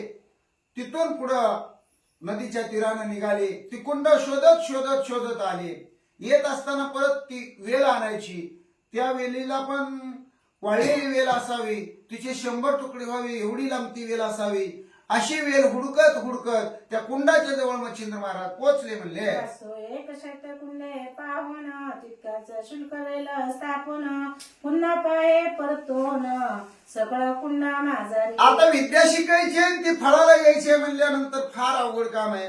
मच्छिंद्र महाराजांनी ठरवलं काय आपल्याला काय दुसरं काय करायचंय, हेच सगळं शिकायचंय, जगाच्या कल्याणासाठी शिकायचं म्हणल्यावर काय अवघड आहे म्हणले. आणि मग 100 तुकडे वेलीचे केले. एका कुंडात एक, एका कुंडात एक, एका कुंडात एक, 100 कुंडात टाकत गेले. कुंड संपली, वेल संपली. तिथून माघारी पाहत फिरले. तो आदित्य नामे कुंडी तीव्र ते वेल पाहे साकुच कर. ते हट्टी पडले पालव कर स्तन ते सात. आता वाळले वेल असणारे म्हणजे प्रत्येक कुंडामध्ये टाकली होती. ज्यावेळेस माघारी पाहत यायला लागले त्यावेळेस एक कुंड होतं म्हणले, ज्या कुंडाचं नाव होतं सूर्यकुंड. आणि त्या सूर्यकुंडामध्ये टाकलेली ती वाळली वेल ती फुटलेली दिसली म्हणले, टवटवीत त्याला पानं आलेली दिसली. आणि मग मच्छिंद्र महाराज काय करू लागले, सत्न झाले उदक पान होताचे व्यापले आदित्य मूर्छना. परिद्वादश नामे मंत्र साधन सोडिले नाही त्याने. तिथं त्या कुंडामध्ये आंघोळ केली. आणि जसं देवीने सांगितलं होतं तसं काय केलं, 1 चमच्यावर पाणी त्या कुंडातलं घेतलं आणि असं प्राशन केलं. प्राशन केल्याबरोबर मच्छिंद्रनाथांना चक्कर आली, मूर्छना आली. तरी पण मच्छिंद्रनाथांनी सूर्यनारायण बाप्पाची 12 नावं जपायचं काही सोडलं नाही म्हटले. परिमूर्छनी वडविला ती तुंबळ शरीर झाले अति विकळ. शोध नेत्रे केला नीळ देह सांडून तयांचा. काही सांगावं म्हणजे चक्कर आल्यावर ज्याला चक्कर येते त्यालाच ती अवस्था माहित असते, किती विचित्र असते. मरतोय का जगतोय, त्या झपाट्यातनं वाचतोय का नाही हेही माहित नसतं. आपली ही अखेरचीच असणारी घटकाय का काय असा त्या वेळेचा आविर्भाव होतो माणसाचा. आणि तशीच अवस्था मच्छिंद्र महाराजाची झाली. म्हणे त्या जमिनीवर धाडसा डोळे पांढरे करून मच्छिंद्रनाथ पडले. ब्रह्मांड होतून आज ज्योती ती ओढे पाये अंती. तरी आदित्य नामे जाणत होती जप लागे नित्य करीता. अहो आतला जो असणारा प्राण आहे म्हणले, प्राण त्या प्राणाची एक आंतरज्योत असते म्हणले. ती आंतरज्योत म्हणजे ज्याला आपण म्हणतो जीव. जीव तो जीव पर जायची वेळ आली म्हणजे या ब्रह्मांडात विलीन व्हायची वेळ मच्छिंद्रनाथाची आली. मरतोय की काय असं वाटायला लागलं. पण मच्छिंद्रनाथाला देवीनं सांगितलं होतं काही जरी झालं तरी सूर्यनारायण बाप्पाचं नाव घ्यायचं, सोडायचं नाही. म्हणून सूर्यनारायण बाप्पाची जी मंत्रावळी आहे ती मच्छिंद्रनाथ मुखातून म्हणतच होते. जैसे जागृती घडून येते त्याची सप्रती जीव कोकित. त्याची न्याय उरला हेत जीव जपी अर्कतो. जसं म्हणले आपण दिवसभर ज्या ज्या गोष्टीचा सारखा सारखा सारखा विचार करतो म्हणजे त्याला काय म्हणतात, घोकमपट्टी करतो. घोकमपट्टी सारखं घोकतो. एखाद्या गोष्टीचा घोर लागलेला असतो, काळजी वाटत असते. काही असू द्या, मग कुठलीही गोष्ट असू द्या, ती अमुकच म्हणून नाही, त्याचा घोर लागलेला असतो. मग रात्री आपण जेवण करतो, संध्याकाळचं झोपतो. झोपल्याबरोबर स्वप्न पडतं आणि आपल्याला वाटत असतं जागृतीमध्ये ती गोष्ट कधी घडून येईल, कधी होईल, आणि स्वप्नात ती घडून येते. म्हणजे आपलं स्वप्नामध्ये सुद्धा जे जागृतीमध्ये आहे तेच स्वप्नामध्ये येतं. तसं मच्छिंद्रनाथांनी जरी चक्कर आली तरी सप्तशृंगीनं सांगितलेलं त्यांनी खंड पाडला नाही. जे जे देवीनं सांगितलं होतं ते कार्य मच्छिंद्रनाथांनी अवलंबलेलं आहे. म्हणून सूर्यनारायण बाप्पाचं नाव मुखातून जपायला चालू आहे. म्हणले आयसे संकट घडता थोर खाली उतरला प्रभाकर कृपे स्पर्शुनी नैनी कर सावध केला महाराज. सांगितलंच होतं देवीनं, तू काळजी करायची नाही, तू मूर्छित पड, काय हो तुझा प्राण जायची वेळ येऊ दे, पण सूर्यनारायण बाप्पा येईल आणि तुला उठवी. त्याला वरवून यावं लागलं खाली, उशाखाली हात, मानेखाली हात घालावा लागला आणि सूर्यनारायण बाप्पा माणसाच्या रूपामध्ये आले आणि मच्छिंद्रनाथाला जाग केलं, उठवलं. म्हणले मग कामनेच पुरुणी हेत मस्तकी ठेवला वरद हस्त मने बारे योजला हात सिद्ध पावसी. मच्छिंद्रनाथाला भरभरून आशीर्वाद दिला सूर्यनारायण बाप्पानी. तुझ्या मनाची इच्छा पूर्ण होईल. म्हणजे काय काळजी करू नका महाराज. आयसे बोलणे आदित्य गेला तेने कंचुक भरून वाहिला पुन्हा मार्तंड पर्वती आला येऊन नामी अश्रस्त. आणि असं म्हणजे सूर्यनारायण बाप्पा आशीर्वाद देऊन आकाशाला निघून गेले. मच्छिंद्रनाथ महाराजांनी पाणी भरून ते कमंडलू घेतलं आणि मार्तंड पर्वतावरती मच्छिंद्रनाथाची स्वारी त्या नागस्वस्ताच्या झाडाच्या जवळ आली. म्हटले आदित्य नामी करुणी सिंचन आदित्य दैत्य झाला प्रसन्न मने महाराजा काय कामना निवेद माझी मजाता. आणि मग ज्यावेळेस असणाऱ्या म्हणले तिथं झाडाजवळ आले, ज्या झाडावर आदित्य नावाचं दैवत होतं म्हणले त्याच्या असणाऱ्या अंगावर ते पाणी घातलं. म्हणले म्हणजे आंघोळ घातली. त्यावेळेस ते दैवत प्रसन्न झालं. पहिल्या खेपेला पहिलं दैवत. आणि त्यावेळेस ते बोलू लागलं, महाराज मी तुम्हाला प्रसन्न आहे, तुम्ही माझी सेवा केलेली आहे, तुम्ही त्या असणाऱ्या एवढ्या अवघड नदीचं कुंडातलं पाणी आणून मला घातलेलं आहे, मी तुम्हाला प्रसन्न आहे, काय इच्छा आहे तुमच्या मनाची बोला. म्हणे कवित्व करीना तया तुवा होऊन मंत्रविद्यात होना माने फळासहित येवे. मच्छिंद्रनाथ महाराज म्हणले मला काही मागायचं नाही तुमच्याकडून. मला धन नको, द्रव्य नको, कपडा नको, लत्ता नको, गाडी नको, माडी नको, बंगला नको, पैसा नको, आडका नको, सोनं चांदी काय, लेकर बाळ गुर ढोर परपंजा काय नको. म्हणले मग जगाच्या कल्याणासाठी मी एक ग्रंथ लिहायला घेणार आहे. म्हणले त्या ग्रंथामध्ये अक्षर लिहिताना तुमचं देवा नाव येणार आहे. म्हणले त्या नावाचा ज्यावेळेस उच्चार होईल त्यावेळेस तुम्ही साक्षात यायचं आणि त्या मंत्रामध्ये आशीर्वाद द्यायचं काम तुम्ही करायचं. आणि अशा प्रकारे मच्छिंद्र महाराज त्या आदित्य नावाच्या भगवंताला सांगू लागले. आयुष्य मननितमा भजना मंत्रविद्या सध्या करुणा बांधन गेला जलोचन मंत्रशक्ती कामाते. आणि असं अशा प्रकारे लगेच असणाऱ्या सूर्यनारायण बाप्पाने ते, कारण आदित्य म्हणजे सूर्यनारायणाचंच एक नाव आहे. जी 12 नाव आहेत त्याच्यामध्ये सूर्यनारायण बाप्पाचंच आदित्य एक नाव आहे. आणि त्यांनी सांगितलं काही काळजी करायची नाही, मी तुम्हाला प्रसन्न आहे, तुम्ही साबरी विद्येचं कवित्व करा, त्याच्यामध्ये माझं नाव येऊ द्या, मी तिथं तत्पर आहे, हजर आहे. म्हणले आयसा सप्तमासे रजारा करुणा देवतासी करून घेतले प्रसन्न मग साबरी विद्येचे ग्रंथ निर्मून बंगाल देशी चालत झाला. काय सांगावं, 6 महिने हेलपाटे मारले. एका हेलपाट्याला एका हेलपाट्याला म्हणजे एक दिवसात एक हेलपाट नाही, 24 तास हेलपाटेच मारायचे. 24 तास आंघोळच करायची, सारखं पाणीच व्हायचं. कमांडोलो एक कमांडोलो भरून आणायचं आणि एक असणाऱ्या फांदीवरचं दैवत त्याला स्नान घालायचं. अशा प्रकारे 6 महिने लागले म्हणले सगळी दैवत प्रसन्न करायला. आणि सगळी दैवत प्रसन्न करून घेतली. याला 6 महिने निघून गेले. त्याच्यानंतर साबरी विद्येचा ग्रंथ लिहायला घेतला. साबरी विद्येचं कवित्व लिहून काढलं आणि मग पुन्हा बंगालला महाराज आले.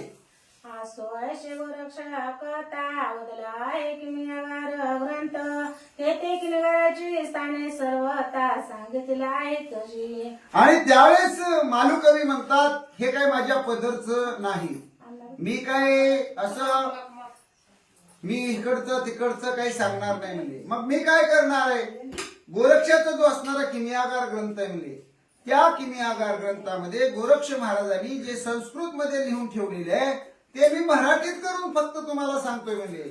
आणि गोरक्ष महाराजांनी तिथं सविस्तर सगळं लिहून ठेवलेलं आहे म्हणले. परिप्रथम उघड करणे ते मानवा ते नये घडोन ते अवतारी असती परिपूर्ण म्हणून घडले तयासी. मालुकवी म्हणले नवनाथाची पोथी ऐकायला येत आहे तेवढंच खरं आहे म्हणले. तेवढंच लक्षात घ्यायचं, फक्त पोथीच ऐकायची. कुणी विद्या शिकायची डोक्यात आणू नका म्हणले. कारण ते देवा अवतारी आहेत म्हणले, नवनाथ महाराज आहेत म्हणले, त्यांना जमणार आहे ते. आपल्याला काय जमणार नाही. आपण पहिल्या झटक्यात जीव जाऊन मरू म्हणले. त्यामुळं सामान्य माणसाला हे मंत्र तंत्र सिद्धीला जाणं प्राप्त करणं एवढं शिकणं हे काही जमणार नाही. हे कुणाचं पण काम नाही म्हणले. फक्त हे नवनाथ महाराज आहेत, देव अवतारी आहेत, म्हणून त्यांना ते जुळतंय जमतंय म्हणले. परी सांगावं या कारण समुखे गोरक्ष वदला हे कथन त्या ग्रंथाचा आश्रय पाहून नवयोगी वंदिले ग्रंथी. त्यावेळेस मालुकवी म्हणतात तुम्हाला सांगितलं पाहिजे हो, नाहीतर तुम्ही उद्याच मार्गाला लागेल. चला आपणच विद्या शिकूया. गोरक्ष महाराजांनी सांगितलेलं आहे त्यांच्या किमियागार ग्रंथामध्ये संस्कृतमध्ये, असल्या फेंदा तुम्ही पडू नका, नाहीतर सगळं 3, 13, 9, 18 व्हायला उशीर लागणार नाही आणि तुमचं जीवन तुम्ही संपवून घेसाल. म्हणून गोरक्षनाथानच हे त्यांच्या ग्रंथात सांगितलेलं आहे. मी फक्त तुम्हाला मराठीत करून सांगतोय. मालुकवी म्हणतात श्री गणेशाय नमः. तरी श्रोती तया ग्रंथा दोष न ठेवावा सर्वथा संशय आला या किर्मयोगी ग्रंथा विलोकावे विशेष. आणि म्हणून मच्छिंद्रनाथ ह्या असणाऱ्या भक्तिसार ग्रंथामध्ये मी मराठीमध्ये जे लिहिलेले आहे म्हणले, तुम्हाला जर काही याच्यात शंका, मुळात तर तुम्ही शंका घेऊच नका म्हणले, पण जर आली तुम्हाला शंका तर गोरक्षनाथ महाराजाचा जो किमियागार ग्रंथ आहे संस्कृतमध्ये तुम्ही विकत आणा. तुम्हाला संस्कृत येत असलं तर तो अध्याय काढा, ते पहा म्हणले. ते संस्कृत मध्ये मी फक्त मराठीत लिहिलेलं आहे म्हणले. मला वेगळे काही कथन येत नाही जी घडून म्हणून सकळ संशय सांडून ग्रंथ श्रवणी स्वीकारा. त्या ग्रंथामध्ये आणि ह्या ग्रंथामध्ये मी अजिबात एक अक्षराचा सुद्धा बदल केलेला नाही म्हणले. तो संस्कृत मधला जसाच्या तसा ग्रंथ मी मराठीत करून लिहिलेला आहे म्हणले. या परी जळोनी जाळवणी दोषा निंदोनी जोका मोडिले हरुषा विकल्प परशी मिरवता जगास पावेल वंड वंश बुडीतो. आणि मग यावेळेस मालुकवी म्हणतात तुम्ही ऐकायला येताय, श्रोते मंडळी हुशार आहात, विद्वान आहात, कथेचा लाभ घ्या, आपलं चांगलं करून घ्या, आपलं भलं कसं होईल याच्याकडे तुम्ही लक्ष द्या. नवनाथ महाराज तुमचं कल्याण करतील, हित करतील, तुमच्यावर परोपकार करतील, दया दाखवतील, आशीर्वाद तुम्हाला देतील.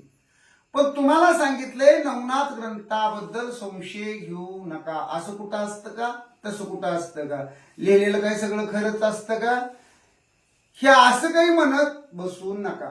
आणि असं एवढं सांगून सुद्धा जर तुम्हाला मराठीमध्ये कळत नसेल, ग्रंथकर्ते म्हणतात जर तुम्हाला मराठीमध्ये सांगितलेलं कळत नसेल तर मग तुम्हाला कोण वाचवणार नाही. तुम्ही तर मरणारच म्हणले, तुम्ही नुसतं मरणार नाही म्हणले, तर तुमचा वंश आहे ना वंशच बुडणार म्हणले, म्हणजे तुम्ही निर्वंश होणार म्हणले. म्हणजे एवढा असणारा भयंकर दोष नवनाथ ग्रंथाला निंदल्याच आहे म्हणले. अनेक वाणी जाईल झळणा नरकी पचेल सप्त जन्म आणि जन्मी शरीरेद करोना क्षय रोग भोगील तो. त्यावेळेस ग्रंथकर्ते म्हणतात एवढं तुम्हाला सांगून सुद्धा अजून कळलं नाही का म्हणले, ह्या ओवीतला आहे का म्हणले. मग काय होईल म्हणले, तर तुम्ही ज्या जिभेनं निंदा केली ना ती जीभच तुमची नासून जाईल म्हणजे नासून, त्याला आपण म्हणतो जीभ झडून जाईल. मालुकवी म्हणतात तुमची जीभ झडून जाईल आणि तुमच्या अंगाला रोग लागेल म्हणजे रोग. आणि त्या रोगाचं नाव लिहिलेलं आहे त्यांनी क्षयरोग लिहिलेलं आहे. टीबी तुम्हाला टीबीचा आजार होईल म्हणजे. आणि मग टीबीचा आजार झालं की कसं असतं तुम्हाला माहिती आहे. आणि तुम्हाला कितीही जन्म मिळू द्या म्हणले, प्रत्येक जन्मामध्ये तुमच्या शरीराचं वाटोळच होणार आणि प्रत्येक जन्मामध्ये तुम्हाला टीबीचाच आजार होणार आणि टीबीच्या आजारानंच तुमचा नाश होऊन तुम्ही मरणार. म्हणजे असं करून तुमच्या खानदानीला सगळं भोगावं लागणार. ह्या जिभेनं जर तुम्ही नवनाथ महाराजाला वाईट कुठं बोलायचा प्रयत्न केला तर. असो आता तीर्थ उद्देशी मच्छिंद्र गेला बंगाल देशी. तेथे फिरत तीर्थवासी हेळो समुद्री पातला. असो म्हणले तुम्हाला चांगलं सांगतोय म्हणून विश्वास ठेवा, नवनाथ ग्रंथाची निंदा करू नका. ऐकलंय ना, असो ठीक आहे म्हणले. किती उगाच तुम्हाला सांगण्यात आणि धमकावण्यात काय अर्थ नाही. एकदा सांगितलं की तुम्हाला कळतंय म्हणले, लक्षात घ्या. मच्छिंद्रनाथ महाराज तिथून हल्लेले आहेत, बंगालमध्ये पोहोचलेले आहेत. बंगालमध्ये समुद्र आहे म्हणले. आता बंगालचा उपसागर तुम्हाला माहिती आहे, आपल्याला तिकडूनच वारा आल्यानंतर पाऊस येतो. आणि मग त्या बंगालच्या सागराच्या जवळ त्या सागराचं नाव आहे म्हणले हेळा समुद्र. आणि हेळा समुद्राजवळ मच्छिंद्र महाराजांची स्वारी पोहोचलेली आहे म्हणले. तये देशी चंद्रगिरी ग्राम तेथे नरसिंहाचा झाला जन्म. सूरज पिता विप्रोत्तम तुती देवी कुशी झाला तो. आणि मग तिथं म्हणले चंद्रगिरी नावाचं गाव आहे म्हणले. त्या गावामध्ये असणारा नरसिंहाचा अवतार झालेला आहे म्हणजे. त्यांच्या असणाऱ्या आईचं नाव आहे म्हणले कुशादेवी आणि पित्याचं नाव आहे म्हणले सुराज. आणि त्या सुराजाच्या पोटी कुशादेवीच्या पोटी त्या नरसिंहाचा अवतार झालेला आहे म्हणले. असो तेथे जाऊन नाथ सहज भिक्षेशी हिंडता गावात. तो तेथे भविष्य उतर कथेत काय वर्तिले ते ऐका. आता बघा बंगालमध्ये गेलेले त्या समुद्राची आंघोळ वगैरे केलेली आहे आणि त्या चंद्रगिरी गावामध्ये मच्छिंद्र महाराज शिरलेले आहे. कारण भिक्षा मागावी, 5 घर मागावी ना आपल्या असणाऱ्या पोटाचा उदरनिर्वाह करावा म्हणून मच्छिंद्र महाराज काकीमध्ये भिक्षेची झोळी घेतलेली आहे आणि चंद्रगिरी गावामध्ये फिरू लागलेली आहेत म्हणले. तया गावी गौड ब्राह्मण सर्व पदयाळ तया नाम. वशिष्ठ गोत्री आचार नेम सकळ धर्म पाळीतो. जिथं मच्छिंद्र महाराज त्या गल्लीमध्ये भिक्षेसाठी झोळे घेऊन फिरत आहेत त्याच गल्लीमध्ये एक सर्वोप दयाळ नावाचा ब्राह्मण आहे म्हणजे. आणि तो ब्राह्मण अतिशय, आता ब्राह्मण धार्मिकच असतात, ब्राह्मण धार्मिक आहे म्हणले. का धार्मिक आहे तर त्याचं कुळ वशिष्ठ गोत्रातलं आहे म्हणले. आता आपल्याला विचारलं जातं कुठं तर शांती करायची असेल, काय करायचं असेल, गोत्र सांगा. मग कोण कश्यप गोत्र सांगतं, कोण वशिष्ठ गोत्र सांगतं, कोण विश्वामित्र गोत्र सांगतं. म्हणजे अशा प्रकारे गोत्राचे अनेक प्रकार आहेत म्हणजे. तसे वशिष्ठ गोत्रातले हे असणारे सर्वोपदयाळ नावाचे ब्राह्मण महाराज आहेत म्हणले. आधी तपना यजन याजना स्नान संध्या माझी निपुण तयाची कांता. गुणोत्तम सरस्वती नामे निर्वतसे. मग यज्ञ करायचा असेल, याग करायचा असेल, होम करायचा असेल, हवन करायचं असेल, हे सगळे असणाऱ्या क्रिया, मग कुणाचा सत्यनारायण असू द्या, कुणाची पूजा असू द्या, कुणाची शांती असू द्या, कुणाचा ग्रह प्रवेश असू द्या, कुणाच्या बागेची पूजा असू द्या, कुणाच्या कशाची पूजा असू द्या, 10वा असू द्या, 13वा असू द्या, काही असू द्या म्हणले, सगळं काही करण्याचं काम तो ब्राह्मण करत होता. असा ब्राह्मण सर्व कार्यामध्ये त्याच्या निपुण होता. सगळी विद्या त्याला येत होती आणि त्याची बायको सुंदर होती म्हणले, आणि त्या ब्राह्मणीचं नाव सरस्वती होतं म्हणले. सदा सुशीळ लावण्यवाणी की नक्षत्र पाती विराजे मांडणी वाटे काम इच्छा करुनी मनी तेथे येऊनी बैसला. आणि असं अशा प्रकारची असणारी अतिशय चांगल्या स्वभावाची, याला सुशील म्हणतात. आणि सुंदर तर किती होती म्हणले, तर लावण्याची खाणी हा शब्द वापरलेला आहे. सुंदर तिथं किती भरलेलं होतं तिच्या शरीरामध्ये, आणि किती ती असणारी देखणी दिसत होती, ही मुखातून सांगताच येत नाही. ज्याला कर्दळीचा गाभा म्हणतात, अशी असणारी सुंदर लावण्य लतिका अशी ती सरस्वती ब्राह्मणी. आणि तिथं मच्छिंद्र महाराजाची स्वारी आलेली आहे म्हटले. ही स्वर्गी मेघांचे मंडळ पाही तेथून चपळा उदया येई की उरका होऊन ग्रही गोसावी तेज भिक्षा मागीतसे. याप्रमाणे आकाशातली वीज असावी म्हणले, ढगांचा कडकडाट, विजांचा चमचमाट चालू असावा. ते जसं तेज असतं म्हणले, तसं तेज त्या असणाऱ्या सरस्वती ब्राह्मणीच होतं म्हणले. असं अंधारातनं जर चालायला लागली ना, तर बॅटरी सारखा नाही, ही सूर्यनारायण बाप्पा सारखा, चंद्रासारखा प्रकाश तिच्या अंगाचा पडायचा, एवढी देखणी होती म्हणले. आणि अशी देखणी ते ग्रंथकर्ते म्हणतात, अंधाऱ्या रात्रीमध्ये जसा चंद्र उगवावा, रात्र संपवण्याचा असती, जसा सूर्य उगवावा, तशी ब्राह्मणाच्या घरामध्ये, त्याच्या घरामध्ये उजेड पाडण्यासाठी त्याची बायको, जिचं नाव सरस्वती होती, ती एवढी सुंदर होती म्हणले.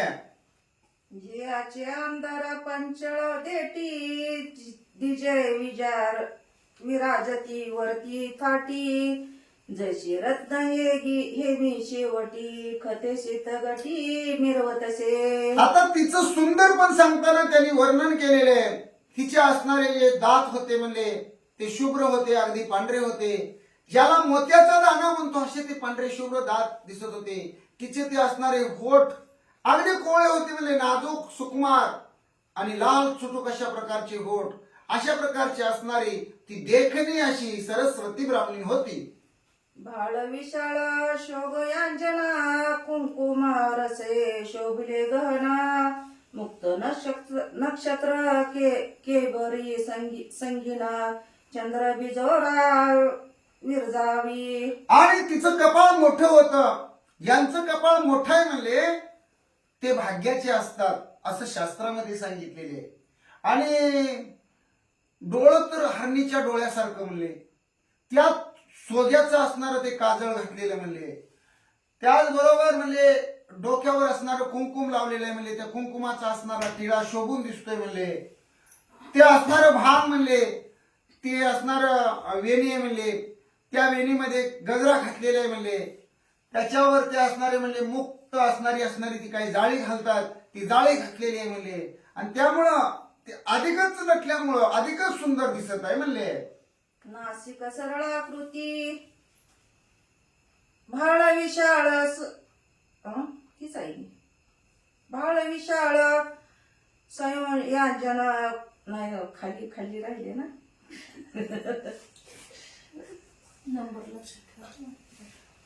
नासिक सरळाकृती ते शुक्त कारत्रय मूर्ती मुक्त नळे जैसे गभस्ती नासिक गात्री राजले. आणि मग तिचं असणारं नाक सरळ आहे म्हणले, मग त्या नाकामध्ये असणारे जे काही दागिने आहेत म्हणले, ती नथ असेल, तो गुंड असेल, काय असेल, ते अगदी सोन्याचं आहे म्हणले. आणि ते कसं ठसठशीत दिसतंय म्हणले.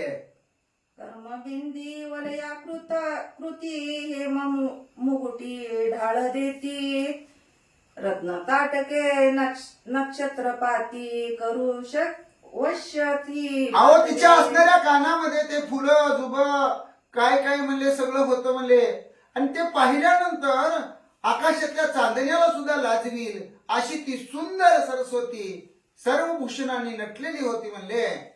असो अशी शृंगारवाणी सकळ संपत्ती नटली कामिनी रूपवंती सकळ गुणी जगा माझी मिरवतसे. मग पुतळ्या असू द्या, डोरलं असू द्या, कमरला कंबरपट्टा असू द्या, पायात पंजन असू द्या, नाकात नथ असू द्या, कानात फुलजबू असू द्या, हातात पाटल्या असू द्या, दंडात बाजूबंद असू द्या, अजून काही राहिलं साहिलं असेल तर बायकांचं दागिनं मला काही एवढं माहित नाहीत, पण म्हणले अशी ती सर्व अलंकार दागदागिनं घालून नटलेली सरस्वती ब्राह्मणी होती.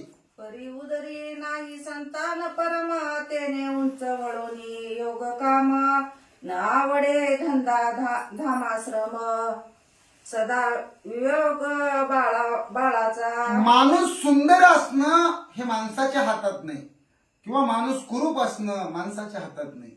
माणसानं गोरं जन्माला यायचं का काळं जन्माला यायचं हे आपल्या हातात नाही, त्या भगवंताची लीला आहे. त्यानं जसं घडवलेलं आहे, ज्या माता माऊलीचं असणारं पुण्य पाप त्यांचं कर्म त्यांचं प्रारब्ध त्या गतीनं आपण जन्माला येणार आहे. पण ही अगदी सुंदर होती म्हणले, कुठं सुद्धा थोडं सुद्धा काळा डाग नसणारी अशी ही माता माऊली. अगदीच सोन्याचं दागिनं घातलेले आहे, अंगावर भरदरी वस्त्र घातलेली आहे.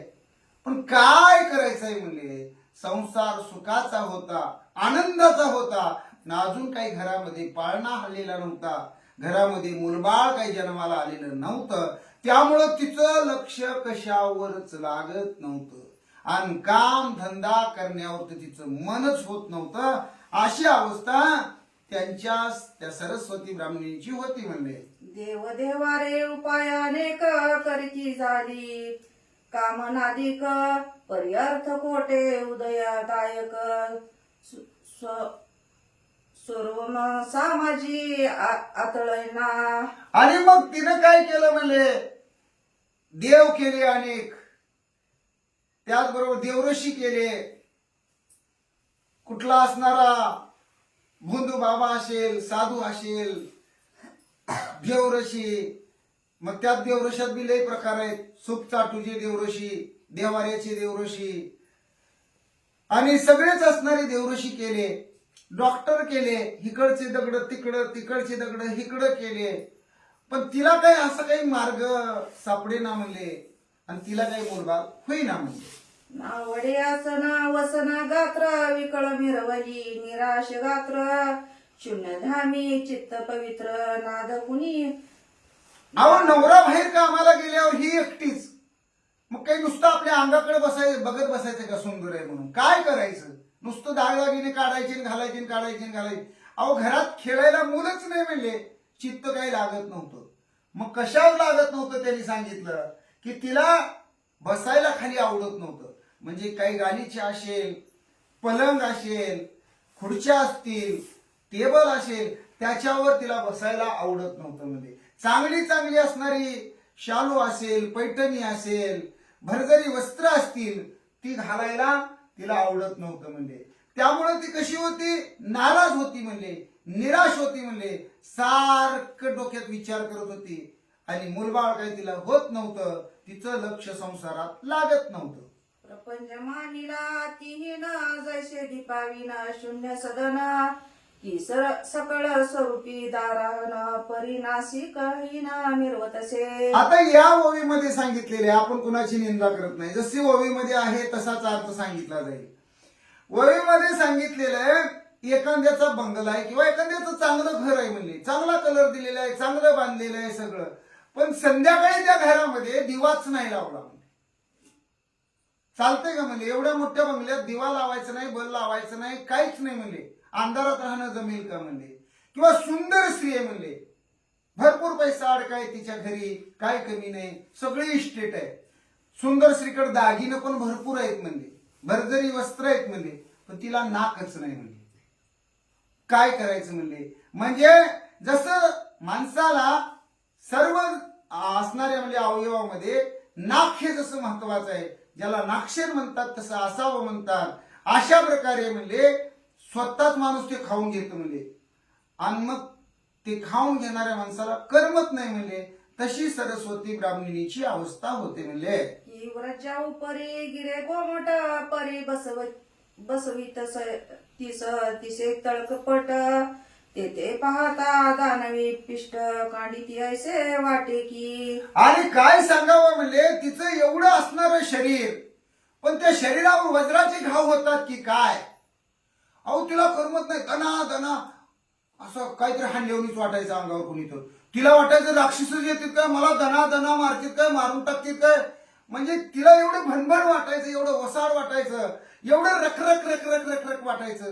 तिच्या जीवाला काही करमतच नव्हतं म्हणले.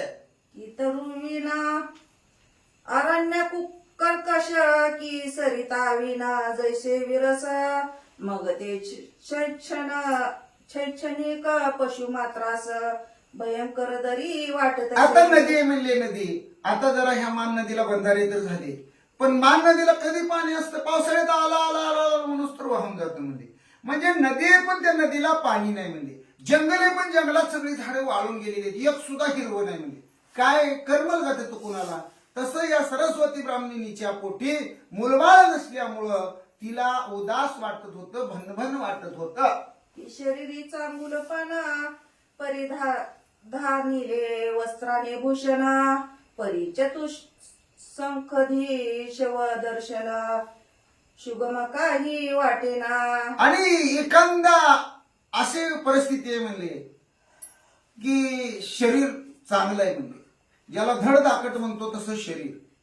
त्या शरीराला दागिने पण भरपूर घातलेले आहेत म्हणले, चांगले वस्त्र पण घातलेले आहेत म्हणले, आणि देखणं पण आहे शरीर. पण त्या शरीरामध्ये प्राणच राहिला नाही म्हणले. त्याला चौघाच्या खांद्यावर घेऊन चाललेत म्हणले. मग त्या दागदागिन्याला, त्या देखणेपणाला आणि त्याच्या त्या भरजरी वस्त्राला काय किंमत आहे का म्हणले. मशानभूमीकडे जाळायला घेऊन चालले आणि मग त्याला काय किंमत आहे. असा देखणा माणूस घरातनं निघून गेला, कुणाला करवल का म्हणले. जसं करमत नाही तसं सरस्वती ब्राह्मणीची अवस्था होते म्हणले. ते शरीर घ्राणविना आप्तवगार गाते वाटेही ना तेवी सर्व उपचार कांतला गोन संसारहीन वाटत असे. जसं शरीराला किंवा आपल्या असणाऱ्या मुखावरती नाक्षला पण नसल तर आपल्याला हेकणं वाटतं म्हणले, नकट वाटतं म्हणले, तसंच तिथं अवस्था झालेली म्हणले. परिधानिले वस्त्राने म्हणजे चांगली कपडा आहेत अंगावर, चांगले दागदागिने आहेत म्हणले, पण संसारामध्ये मुलबाळ नाही म्हणले, हीन वाटतं म्हणले. अशी अवस्था सरस्वती ब्राह्मणीची सांगितलेली आहे. अशी असता भाव स्थिती ग्रही दर्शिली योगमूर्ती नाथ मचिंद्र अंगण प्रती अलक्ष सवाल. अशी सरस्वती ब्राह्मणी घरामध्ये स्वतःच विचार करत डोकं खाजवत बसलेले आहे. आपल्याला मूल होईल का नाही, होईल का नाही, किती देवऋषी केले, किती देव केले, इकडं गेले, तिकडं वाऱ्या केल्या, इकडचं भस्म आणलं, तिकडचं काय केलं, डॉक्टर काहीच होईना म्हणले. असं विचार करत होती, घरामध्ये बसलेली होती. आणि त्या घराच्या समोर मच्छिंद्र महाराजाची स्वारी आले, पाय वाजले महाराजांचे आणि महाराज आले आणि म्हटले, ओ माय अलक निरंजन, माय भिक्षा वाढ म्हणले. असा आवाज मच्छिंद्र महाराजांनी घराच्या समोर अंगणात येऊन दिला म्हटले. तव ते कांतेने पाहून त्या ते चरणी लोटली शोभ भरिते आणून शीघ्र वस्त्र असना ते विराजिविला. आणि मग त्या असणाऱ्या माऊलीनं आवाज ऐकला. ती सरस्वती ब्राह्मणी घराच्या बाहेर आली, अंगणामध्ये आली, महाराजांचं दर्शन घेतलं. महाराजाला म्हणले, चला तुम्हाला चांगलं बसायला टाकते म्हणले. मग चांगली सतरंजी वगैरे महाराजाला हंतरली, महाराजाला घरात आणून बसवलं. आपण बैसोनी नाथ निकट सांगे वियोग शोक उलाट अर्धी भरोनी नेत्र पाट केशांबू. आणि महाराजाला बसवलं, महाराजाचं दर्शन घेतलं. महाराजाच्या जवळच बिचारी बसली. महाराजाला हात जोडून हंबरडा फोडून रडायला लागली, जसं का कोणी घरात गेल्यासारखं. अहो महाराज म्हणजे आमच्या ह्या संसाराला काही कळा नाही बघा म्हणजे, माझं कशातच लक्ष लागत नाही म्हणजे. खाण्यात नाही, पिण्यात नाही, लेण्यात नाही, बसण्यात नाही, उठण्यात नाही, झोपण्यात नाही, काय माझ्या मनात येत नाही, मला काही लेकरू बाळ होईना बघा म्हणली. म्हणे महाराजा नाथ नाथा तुम्ही सर्व गुणी विदेशी जाणता, तरी मम हृदय शोक सरिता नाश जळा वाटत असे. आणि मग माझ्या हृदयाच्या ठिकाणी जी म्हणले असणारी चिंता लागलेली आहे, म्हणले जी घोकणी लागलेली आहे. तुम्ही कसं आहे, कृपाळू आहे, मायाळू आहे, देव अवतारी आहे, म्हणले तुम्ही कृपा केली तर काय अशक्य आहे, अशक्य ते तुम्हा नाही नारायणा, अशी अवस्था आहे. म्हणले तुम्ही माझ्यावर कृपा करा, माझी चिंता मिटवा महाराज. म्हणे तरी या ते उपाव काही सांगा म्हणून लागते पायी, पुन्हा स्पर्शोनी मोळी प्रवाही कनक शब्द वाढीवत असे. आणि मग परत महाराजांचं पाय धरायची, हात जोडायची, रडायची. महाराज मला होईल का नाही मूलबाळ, द्या की आशीर्वाद. का गप बसलाय, काय तुमच्या मनात आहे, काय तुम्हाला दिसतंय, जी दिसतंय ती तर सांगा की महाराज. अहो लय लय प्रयत्न केले महाराज, महाराज काहीच बोलत नव्हते. पुन्हा महाराजाचं पाय धरायची, पुन्हा रडायची, कनौका क्लूत दावायची. महाराज तुमच्या समोर पदर पसरते हो, हात जोडते, पाया पडते हो, माझा पाळणा हालल का नाही सांगा की. पुढे पुढे ठेवणी भिक्षांना पुन्हा कवळी मोहे चरण, आणि नेत्राघनाची वृष्टी जीवन पदम पद्यमहित संचितसे. आणि मग महाराज काही बोलत नाही, तिच्या लक्षात आलं महाराज कशाला आलते, भिक्षा मागायला आलते. 5 घर मागणं त्यांचं काम आहे. आणि उठली बिचारी, ते असणारे म्हणले काय अन्न असेल ते अन्न आणलं. महाराज म्हणले ही घ्या भिक्षा म्हणले, पण माझ्या मनातली जी हुरूर आहे ती हुरूर मिटल का नाही, होय किंवा नाही एवढं तर सांगा की महाराज म्हणले. तेने मचिंद्र चित्त पर्येती मोह सराटे अपार भरते, शब्द तपोयोग मिरवत होते सुख मिरवतसे. अहो आता एवढी महाराजासमोर एखादी जर माता माऊली हुंक देऊन पोंदून रडायला लागली, पाया पडायला लागली, हात जोडायला लागली, पदर पसरायला लागली, आपल्या मनातलं हितकूच उकलून सांगायला लागल्यावर महाराजाला काही काळीज आहेच की हो. मग महाराजाचं बी मन असणार जरा द्रवलं गेलं, अंतकरणाला जरा माया वाटली, आणि सरस्वती ब्राह्मणीची जरा किवच वाटली. म्हणे ओ सागधी केशवंत किमर्थ कायनी चित्त ते मज वद की चित्तार्थ सकळा मुक्ती राहिला की. आणि त्यावेळेस ओ सत्यपतिव्रता माऊली म्हणले, महाराजांनी शब्द वापरला, कारण महाराज परस्त्रीला कधीही वाईट शब्दाने कोणतेच महाराज बोलत नसतात. ओ सत्यपतिव्रता माऊली साध्वी म्हटले, तुम्हाला नेमकं काय पाहिजे म्हणले, मला एका शब्दात सांगा म्हणले, मग बघू म्हणले. ऐसे शब्द वर्ग उगमा ऐकोनी बोले द्विजरामा म्हणे, महाराजा योगदया संतती नाही वंशाते. त्यावेळेस तिनं सांगितलं आम्ही दोघं घरामध्ये नवरान बायकोच आहे म्हणले, लग्नाला बरेच दिवस होऊन गेले म्हणले, पण आम्हाला अजूनपर्यंत मुलबाळ झालेलं नाही महाराज. तेने वियोग खादिरांगार झगट करीतो अति त्रिवार, तेने करुणी चित्त शरीर दाहवा पावे महाराजा. आणि मुलबाळ घरात नसल्यामुळं कोण रांगायला नाही, कोण बोबडं बोलायला नाही, कोण चालायला नाही, आणि आपली वंशवेळ वाढत नाही, हे आम्हाला सारखं मन खाते म्हणजे. आणि त्यामुळं जसं एखाद्या मोठ्या असणाऱ्या खदीर अंगार म्हणजे खैराचं असणारी इंगळ, ती खैराची मोठी मोठी लाकडं असावे म्हणले, ती पेटवावे, आणि असले मोठे मोठे कोळशे पडावे म्हणले, आणि ते कोळशे त्या कोळशामध्ये आपण लोळावं, किंवा त्या असणाऱ्या कोळशाचे आपल्याला चटके बसावे म्हणले, भाजून काढावं. तसं हे सगळं अंग म्हणले ह्या तापाग्नीनं माझं होरपळून निघालेलं आहे. मला सगळं अंग पेटवल्याने आतनं वाटतंय म्हणजे, सारखं होरपळल्याने वाटतंय, आतनं जाळ लागल्याने वाटतोय म्हणजे, ह्या जीवाला काही समाधान नाही बघा महाराज म्हणजे. ऐसे क्लेश चित्त शक्ती कदा नवसे धैर्य पाठी, दुःख गोंधळी शोकपाती नृत्य करी कळ. सारखा गोंधळ चाललाय बघा म्हणे आमच्या घरात, काय नाही बघा, काय बरं चाललं नाही महाराज. काय ह्या पैशाला नाळकेला निष्ठेला काय करायचं, सगळं हाय पण लेकरूच नाही म्हणले. आणि त्यामुळं सारखं दुःखच म्हणले, आनंद काही वाटत नाही. किती जर चांगलं जेवायला लागलं काही मन काही होत नाही म्हणले, पोट भरलं तरी काही आनंद नाही म्हणले, सारखं दुःख दुःख दुःख.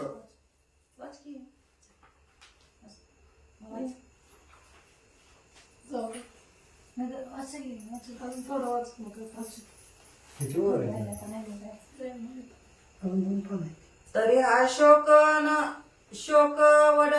वडवा नळ जाळू पाहे धरे जळ त्यात स्वामिनी होनी दयाळ शोक मी ते विझवावे. आता हे सगळे अंगाला शोकाचं असणारं अग्नी लागलेले महाराज म्हणले, आणि मला वाटतं म्हणले ह्या अग्नीला इजवू नका असं तुम्हीच समर्थ आहे म्हणले. मग तुम्ही काय करा म्हणले, याच्यावर उपाय करा आणि काहीतरी पर्याय काढावं महाराज. ऐशी वदता वाघ भगवती प्रेमा उदेला नाथ चित्ती मग आदित्य नामे मंत्र विभूती महाशक्ती निमित्तसे. महाराजांना दया वाटली, ठीक आहे म्हणले, रडू नको, बंद कर म्हणले रडायचं. काय झालंय कळलंय, माझ्या लक्षात आलंय म्हणले. लगेच झोळीत हात घातला, भस्माची चिमोटी काढली, सूर्यनारायणाकडे पाहिलं, सूर्यनारायणाचा मंत्र जपला त्या भस्माच्या चिमोटीवर, आणि महाराज काय करू लागले, नाथा करी भस्माची मोठी तेथे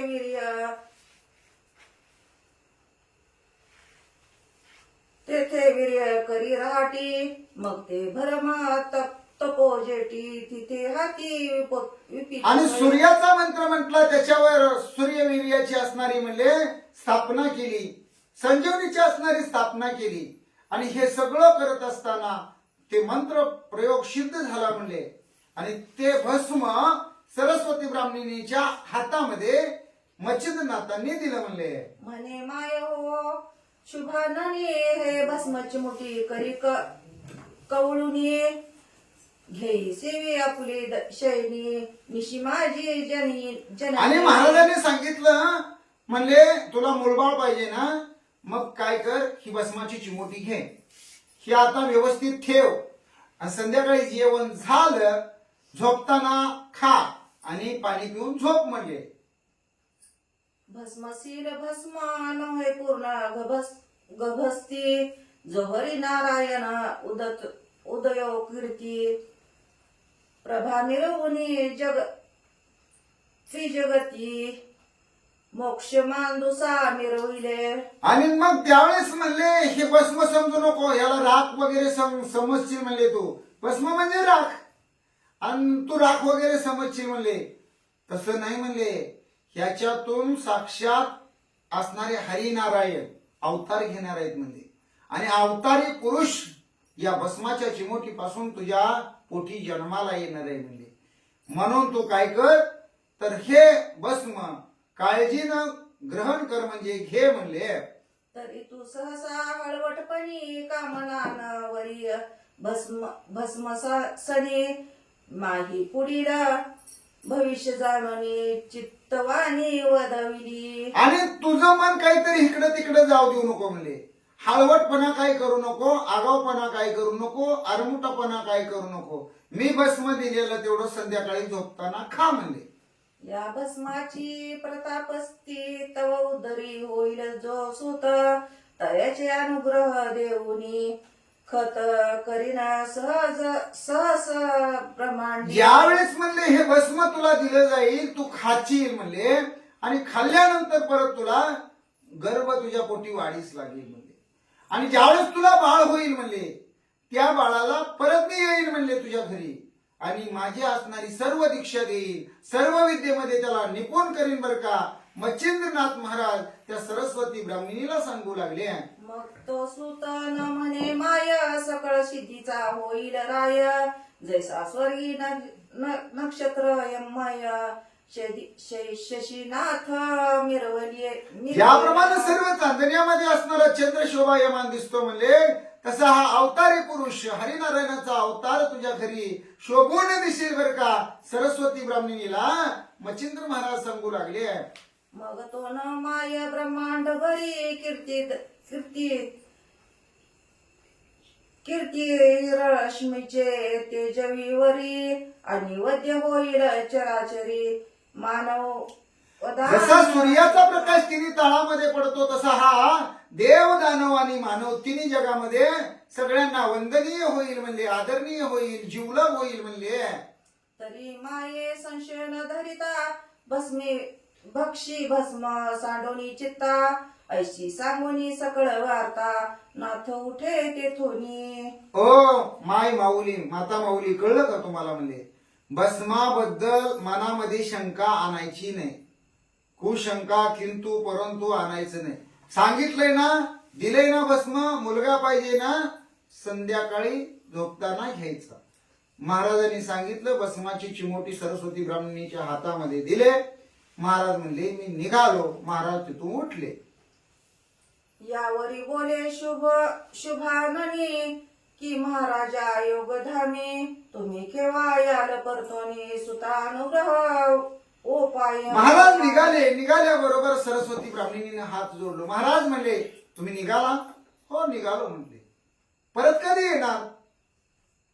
तुम्ही म्हणाला ना माझ्या पोटी बाळ जन्माला येईल, त्याला मी विद्या अभ्यास शिकवेन. मग किती दिवसानं नक्की तुम्ही येणार आहे? खरं येणार आहे का सांगा मला? सरस्वती ब्राह्मणी मच्छिंद्रनाथांना विचारू लागली. नाथ ऐकोनी बोले तिथे म्हणे ऐके ओ सद्गुणी सरिते पुन्हा येऊनी देई उपदेश शांते 12 वर्षा उपरांती. आता त्या ब्राह्मणीनेच काही नाव मच्छिंद्र महाराजांना माहित नव्हतं. ते म्हणले हे सद्गुण सरिते, हे सुंदरे, एवढं लक्षात ठेव म्हणले. आजचा दिवस मांडून ठेव कॅलेंडरवर.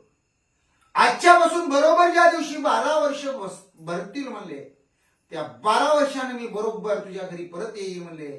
आणि माझ्या म्हणजे या भस्माच्या चिमोटीपासून तुझा जो सूत जन्माला येईल त्याला मी अनुग्रह देईन, नाथपंथाचा विद्या अभ्यास शिकवेन. मच्छिंद्र महाराज बोलू लागले. ऐसे वधुनी शब्द सुढाळ निघता झाला सिद्ध काळ तीर्थ उद्देशी नाना स्थळ महिला गेल घेईन तसे. आणि मग लगेच तिथून महाराज उठले निघाले. त्यांचा असणारी 5 घराची भिक्षा झालेलीच होती. तिथून लगेच त्या गावाच्या बाहेर पडले आणि तीर्थाटन करत पृथ्वीवर हिंडू लागले म्हणले.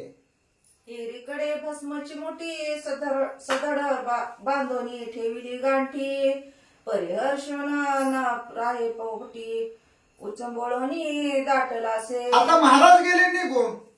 इकडं काय केलं हिनं? भस्म ते साडी असेल अंगावर किंवा लुगडं असेल, त्या पदरामध्ये असं ते भस्माची चिमोटी टाकली आणि ती अशी गाठ मारली आणि बांधली. बांधल्याबरोबर तिच्या मनात आता आपल्याला लेकरू होणार, आता आपला पाळणा हलणार, सारखा आनंदच की सुरू. त्या आनंद काय पोटात माई ना, त्या आनंदाला काय पारावरच राहणार नाही. मग म्हणजे जाऊ शेजारणीकडे तर वाचा. मग ती सगळ्यांची तंबिनी जाऊनी बैसे शेजार सदनी तेथे 7-5 वासिनी येऊन त्या स्थानी बैसल्या. आता हिचं वर्णन मग तुम्ही ऐकलेलं आहे. ही कशी आहे, किती देखणी आहे, मनाची किती सुंदर आहे काय. पण ही शेजारणीच्या घरी गेली म्हणले आणि गेल्याबरोबर पहिलेच 5-7 बाया तिथं गप्पा मारत बसल्या होत्या. पण ती कसल्या होत्या माहिती का? त्यांचं काळीज म्हणजे दगडाचं काळीज होतं. ती कुणाला ढिलं बोलतच नव्हत्या. त्यांच्याकडे ढिलं बोलायचं काम नव्हतंच म्हणले. आणि कुणाची दया माया कीव कणव काकलो तुझी माझी आपली काय भानगड त्यांच्याकडे नव्हती म्हणले. असल्या 5-7 जणी गप्पा मारत बसलेल्या होत्या. त्यात बरोबर त्या मेळ्यात सरस्वती ब्राह्मणीने गेली. तो त्या जाया शब्द रहाटी सहज बोलती प्रपंच गोष्टी त्यातही जाया हर्ष पोटी कथा सांगेती आपुली. आणि मग ती बाया त्यांच्या परपंचाच्या गप्पा मारत होत्या. तुझा नवरा कसा गण, माझा दिरा असा गण, माझी जाव तशी गण, काय जे तिच्या परपंचात असते त्याच गप्पा. काय ती अशीच आहे बघ, ही अशीच करते बघ, ती तशीच करते. ध्यानच राखायला लागतं बघ सारखं. कुठं ध्यान राखावं, काय जापानावं, चालूच होतं त्यांचं आपलं.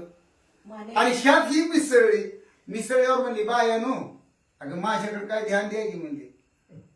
बाया म्हणजे आपलं चालू आहे. हिचं काय आलंय मध्येच गोड. अगं म्हणली माझं जरा ऐका, तुमचं राहू द्या. म्हणे माय हो ऐका वचन चित्त क्षीण झाले संतती विना परी आज आला सर्वथी घडून तो श्रवण कुठे स्वीकारा. अगं बायानं म्हणले तुम्हाला माहित आहे का आमच्या लग्नाला किती दिवस झाले म्हणले. लय लय किती दिवस लय दिवस झाले म्हणले अजून लेकरू बाळ झालं नाही आम्हाला. अगं मग ती काय आता सांगायची काय गरज आहे का म्हणली माहितच आहे की आम्हाला. तसं नाही आज काय गोष्ट घडली आहे तुम्हाला माहितच नाही म्हणले. ऐकता का सांगू का जरा ऐका बायानो. एक अकस्मात माझ्या सदने ओ आला कान फाडोनी कान फाडी फाडी फाडी केवळ तरणी माते दिसूनी आला तो. अगं बायानो म्हणली आज आमच्या घरी एक बुवा आलता म्हणली आणि बुवा काकत जुळी होती म्हणजे अंगाला भस्म हातात त्रिशूळ आणि लय चांगला दिसत होता देखणा होता म्हणजे मनाला तर लय सुंदर होती आणि बहुतेक कान फाटी दिसत होता म्हणजे. आणि ते बुवा आला आणि मग काय झालं ऐका. मग त्यासी स्तवनी भक्ती प्रसन्न केली चित्त भगवती मग प्रसाद ओनी माझे हाती गमन करिता झाला. अगं बाय बाय बाय म्हणली. मग म्या काय केलं त्या बुवाला आतमध्ये बसायला टाकलं म्हणले पाणी दिलं भिक्षा दिली हात जोडलं पाया पडले रडली त्यांच्या पायावर लोटांगण घातलं हिनवणी केली पदर पसरला. मग महाराजाला कणव काकणूक आली म्हणली. महाराज माझ्यावर प्रसन्न झाले प्रसाद देऊन गेले. त्यांनी एक भस्माची चिमोटी मला प्रसाद म्हणून दिली म्हणली. त्यांनी सांगितलंय काही काळजी करू नको तुझा आता पाळणा हलणार. तरी तो प्रसाद भस्मची मुठी माते दिदला पुत्रवृष्टी परी सांगोनी गेला स्वये ओटी भक्षण करी सया. भस्माची चिमोटी एक बाई दिली म्हणली त्यानं आणि त्यानं सांगितलंय म्हणले संध्याकाळी झोपताना खा नक्की तुला मुलगा होतोय. तरी माय हो सांगा नीती तेने वाढले काय संतती एरी ऐकुनी ना मानिती तेने काय होईल गे. होय हो अक्का म्हणली होय होता आहे सांगा की हो होईल का भस्म खाल्ल्यावर मग होईल का मूल मला. तुम्हाला काय वाटतंय काय तुमचा विचार आहे बायांना विचार आहे त्या 5-7 जणीला सांगा की खरं सांगा की हो मला. अगे अशी सोंगे महीवरती किती एक ते ठक बहु असती ना कवटाळे करुणी दाविती जग भोंदिती जननी. त्या बायाने लगेच उड छावच करायला सुरुवात केली जवळ टेकून दिलं नाही हिला. अग काळणी फसली की ग तू म्हणली. अगं असलं लय बोंधू बुवा रोज फिरतात म्हणली पैशाला 50 बुवा आहेत म्हणली नुसतं जगाला बोलतेत लोकाला फसवतेत म्हणली. तुझं आता तसंच झालंय त्याची भस्माची चिमुटी कशाला घ्यायची काळणी. आणि दुसरा त्यात आहे अर्थ कान फाडे कवटाळे व्यक्त नाना परीच्या विद्या बहुत तयापासी अगं ती लय बंगाला जाऊन विद्या शिकलेली असते ती काय साधी असते ती का म्हणली. लय लय लय लय प्रकारचे त्यांच्याकडे विद्या असते त्या म्हणली. तू त्याच्या जाळ्यात घावली ग काळणे तुझं काय खरं नाही बघ आता.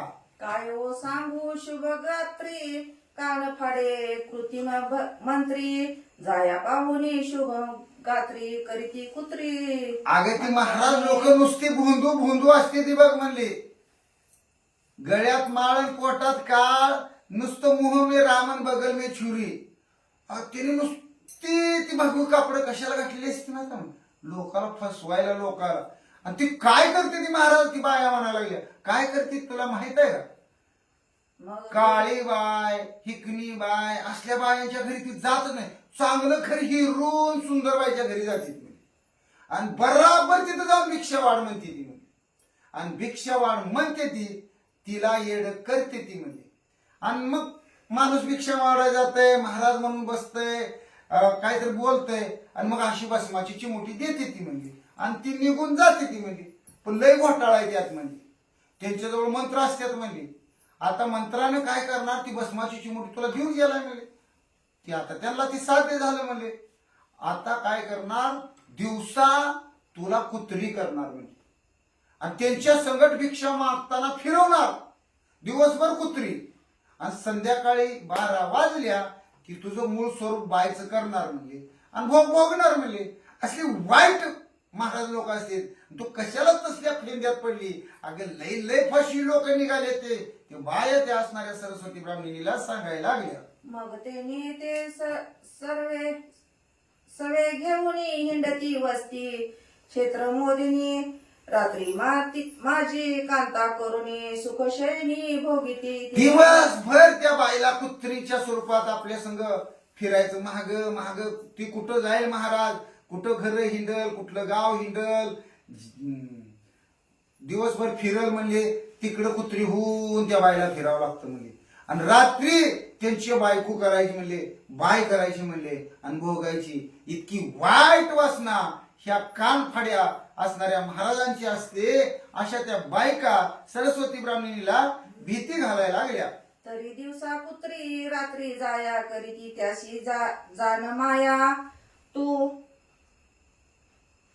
कोणीकडून ब्रह्मांत या पडली आहेस जननी. काय तुला म्हणले एवढी हुशार पण काय वाया गेली तू, कशाला त्याच्या जाळ्यात घावली म्हणले. आता तुझं काय होईल आणि कसं होईल देव जाणे राम जाणे म्हणले.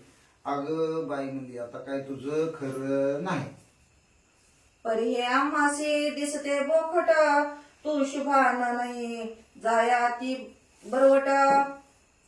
पदरी बांधून घेतले कपट यात बरवे दिसेना. ती भस्माची चिमोटी घेतली नाही ह्यात लय आम्हाला वांगाळ दिसतंय म्हणजे. चांगलं काय ह्यात दिसत नाही म्हणजे.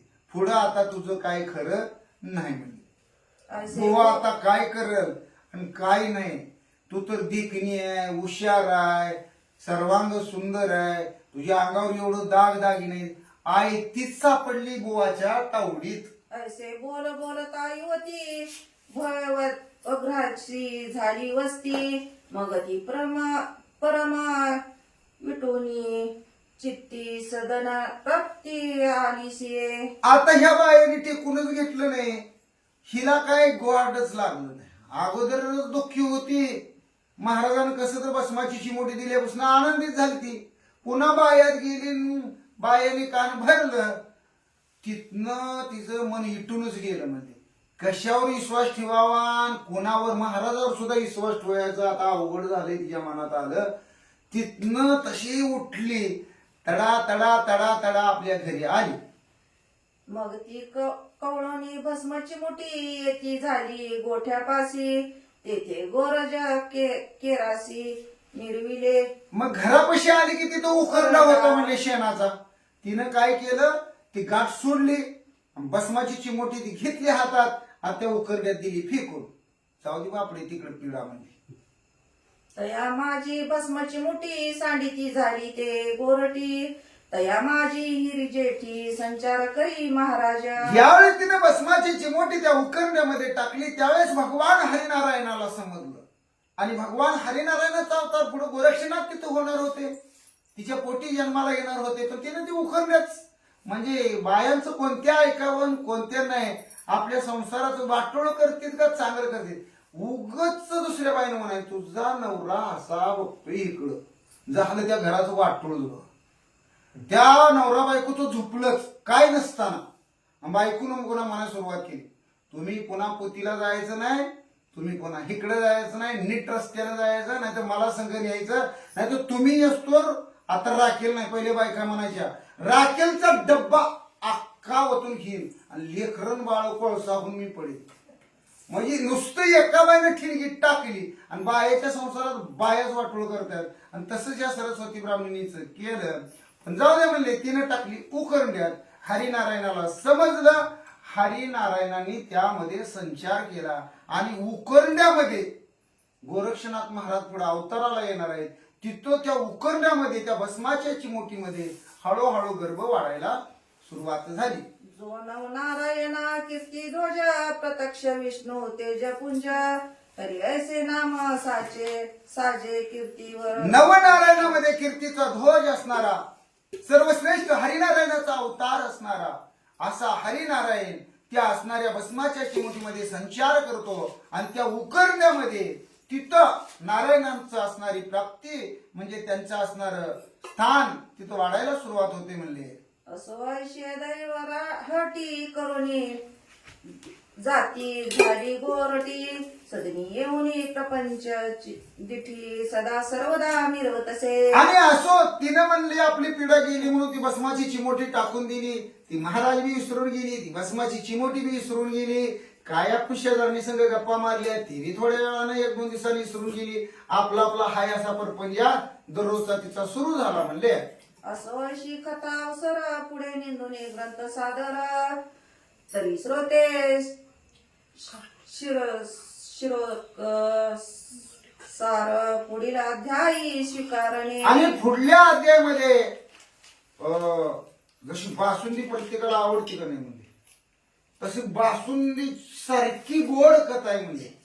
आणि ती बासुंदी जर तुम्हाला प्यायची असेल म्हणजे कथेची बासुंदी तर उद्या सगळ्यांनी कथा ऐकायला या असं ग्रंथकर्ते मालुकवी विनंती करतात. भक्तिसार हा कृतांत ग्रंथ शुक्तिकान मुक्त तुम्हा श्रोत्याचे कर्ण वेत भूषण नाते शृंगार हो. आणि जसे असणारे म्हणले माळ असते म्हणले, दागिना असतो म्हणले, तो दागिना ग्रंथ या रूपानं हा ग्रंथ म्हणजे दागिना आहे म्हणले. हा उद्याचा अध्याय म्हणजे मौल्यवान दागिना आहे म्हणले. आणि मालुकवी म्हणतात तो तुमच्या श्रोत्यांच्या गळ्यामध्ये मी अर्पण करतो, पण तुम्ही यायला पाहिजे. मी सदैव श्रोत्यांना विनंती करतो. या परिनिंदक खळदुर्जन असो त्यांचे कांजी पाहना तयाचे निंदे वचन ऐकून सोडू नका श्री दोका. काय काय लोक ओवीमध्येच आहे बरं का. तुम्ही म्हणणार महाराज सारखं ओवी सांगतोय का काय सांगतोय कोणास ठाऊक. ओवीमध्ये सांगितलेलं आहे. काय काही लोकांना नुसते दुसऱ्याची निंदा करायची सवय असते. एखादा वारीला निघाला काय निघाले का वारीला, पोतीला निघाला, रात्री गेलताना आज बी निघाला काय म्हणजे जाणाऱ्या माणसाला अडवायचं काम करायचं. आणि काय असते, काय देते पोती, काय काय मिळते, काय खरंय, आणि त्यांना काय काम माहिती काय. ही अशी जी म्हणणारी माणसं आहे ती त्यांचं तुम्ही मनावर घेऊ नका असं ओवी सांगते. आणि बासुंदीची सारखी गोड कथा आहे जी क्षीरोदक त्यांनी शब्द वापरलेला आहे बासुंदीला, ती असणारी गोड कथा उद्या ऐकायचं तुम्ही सोडू नका.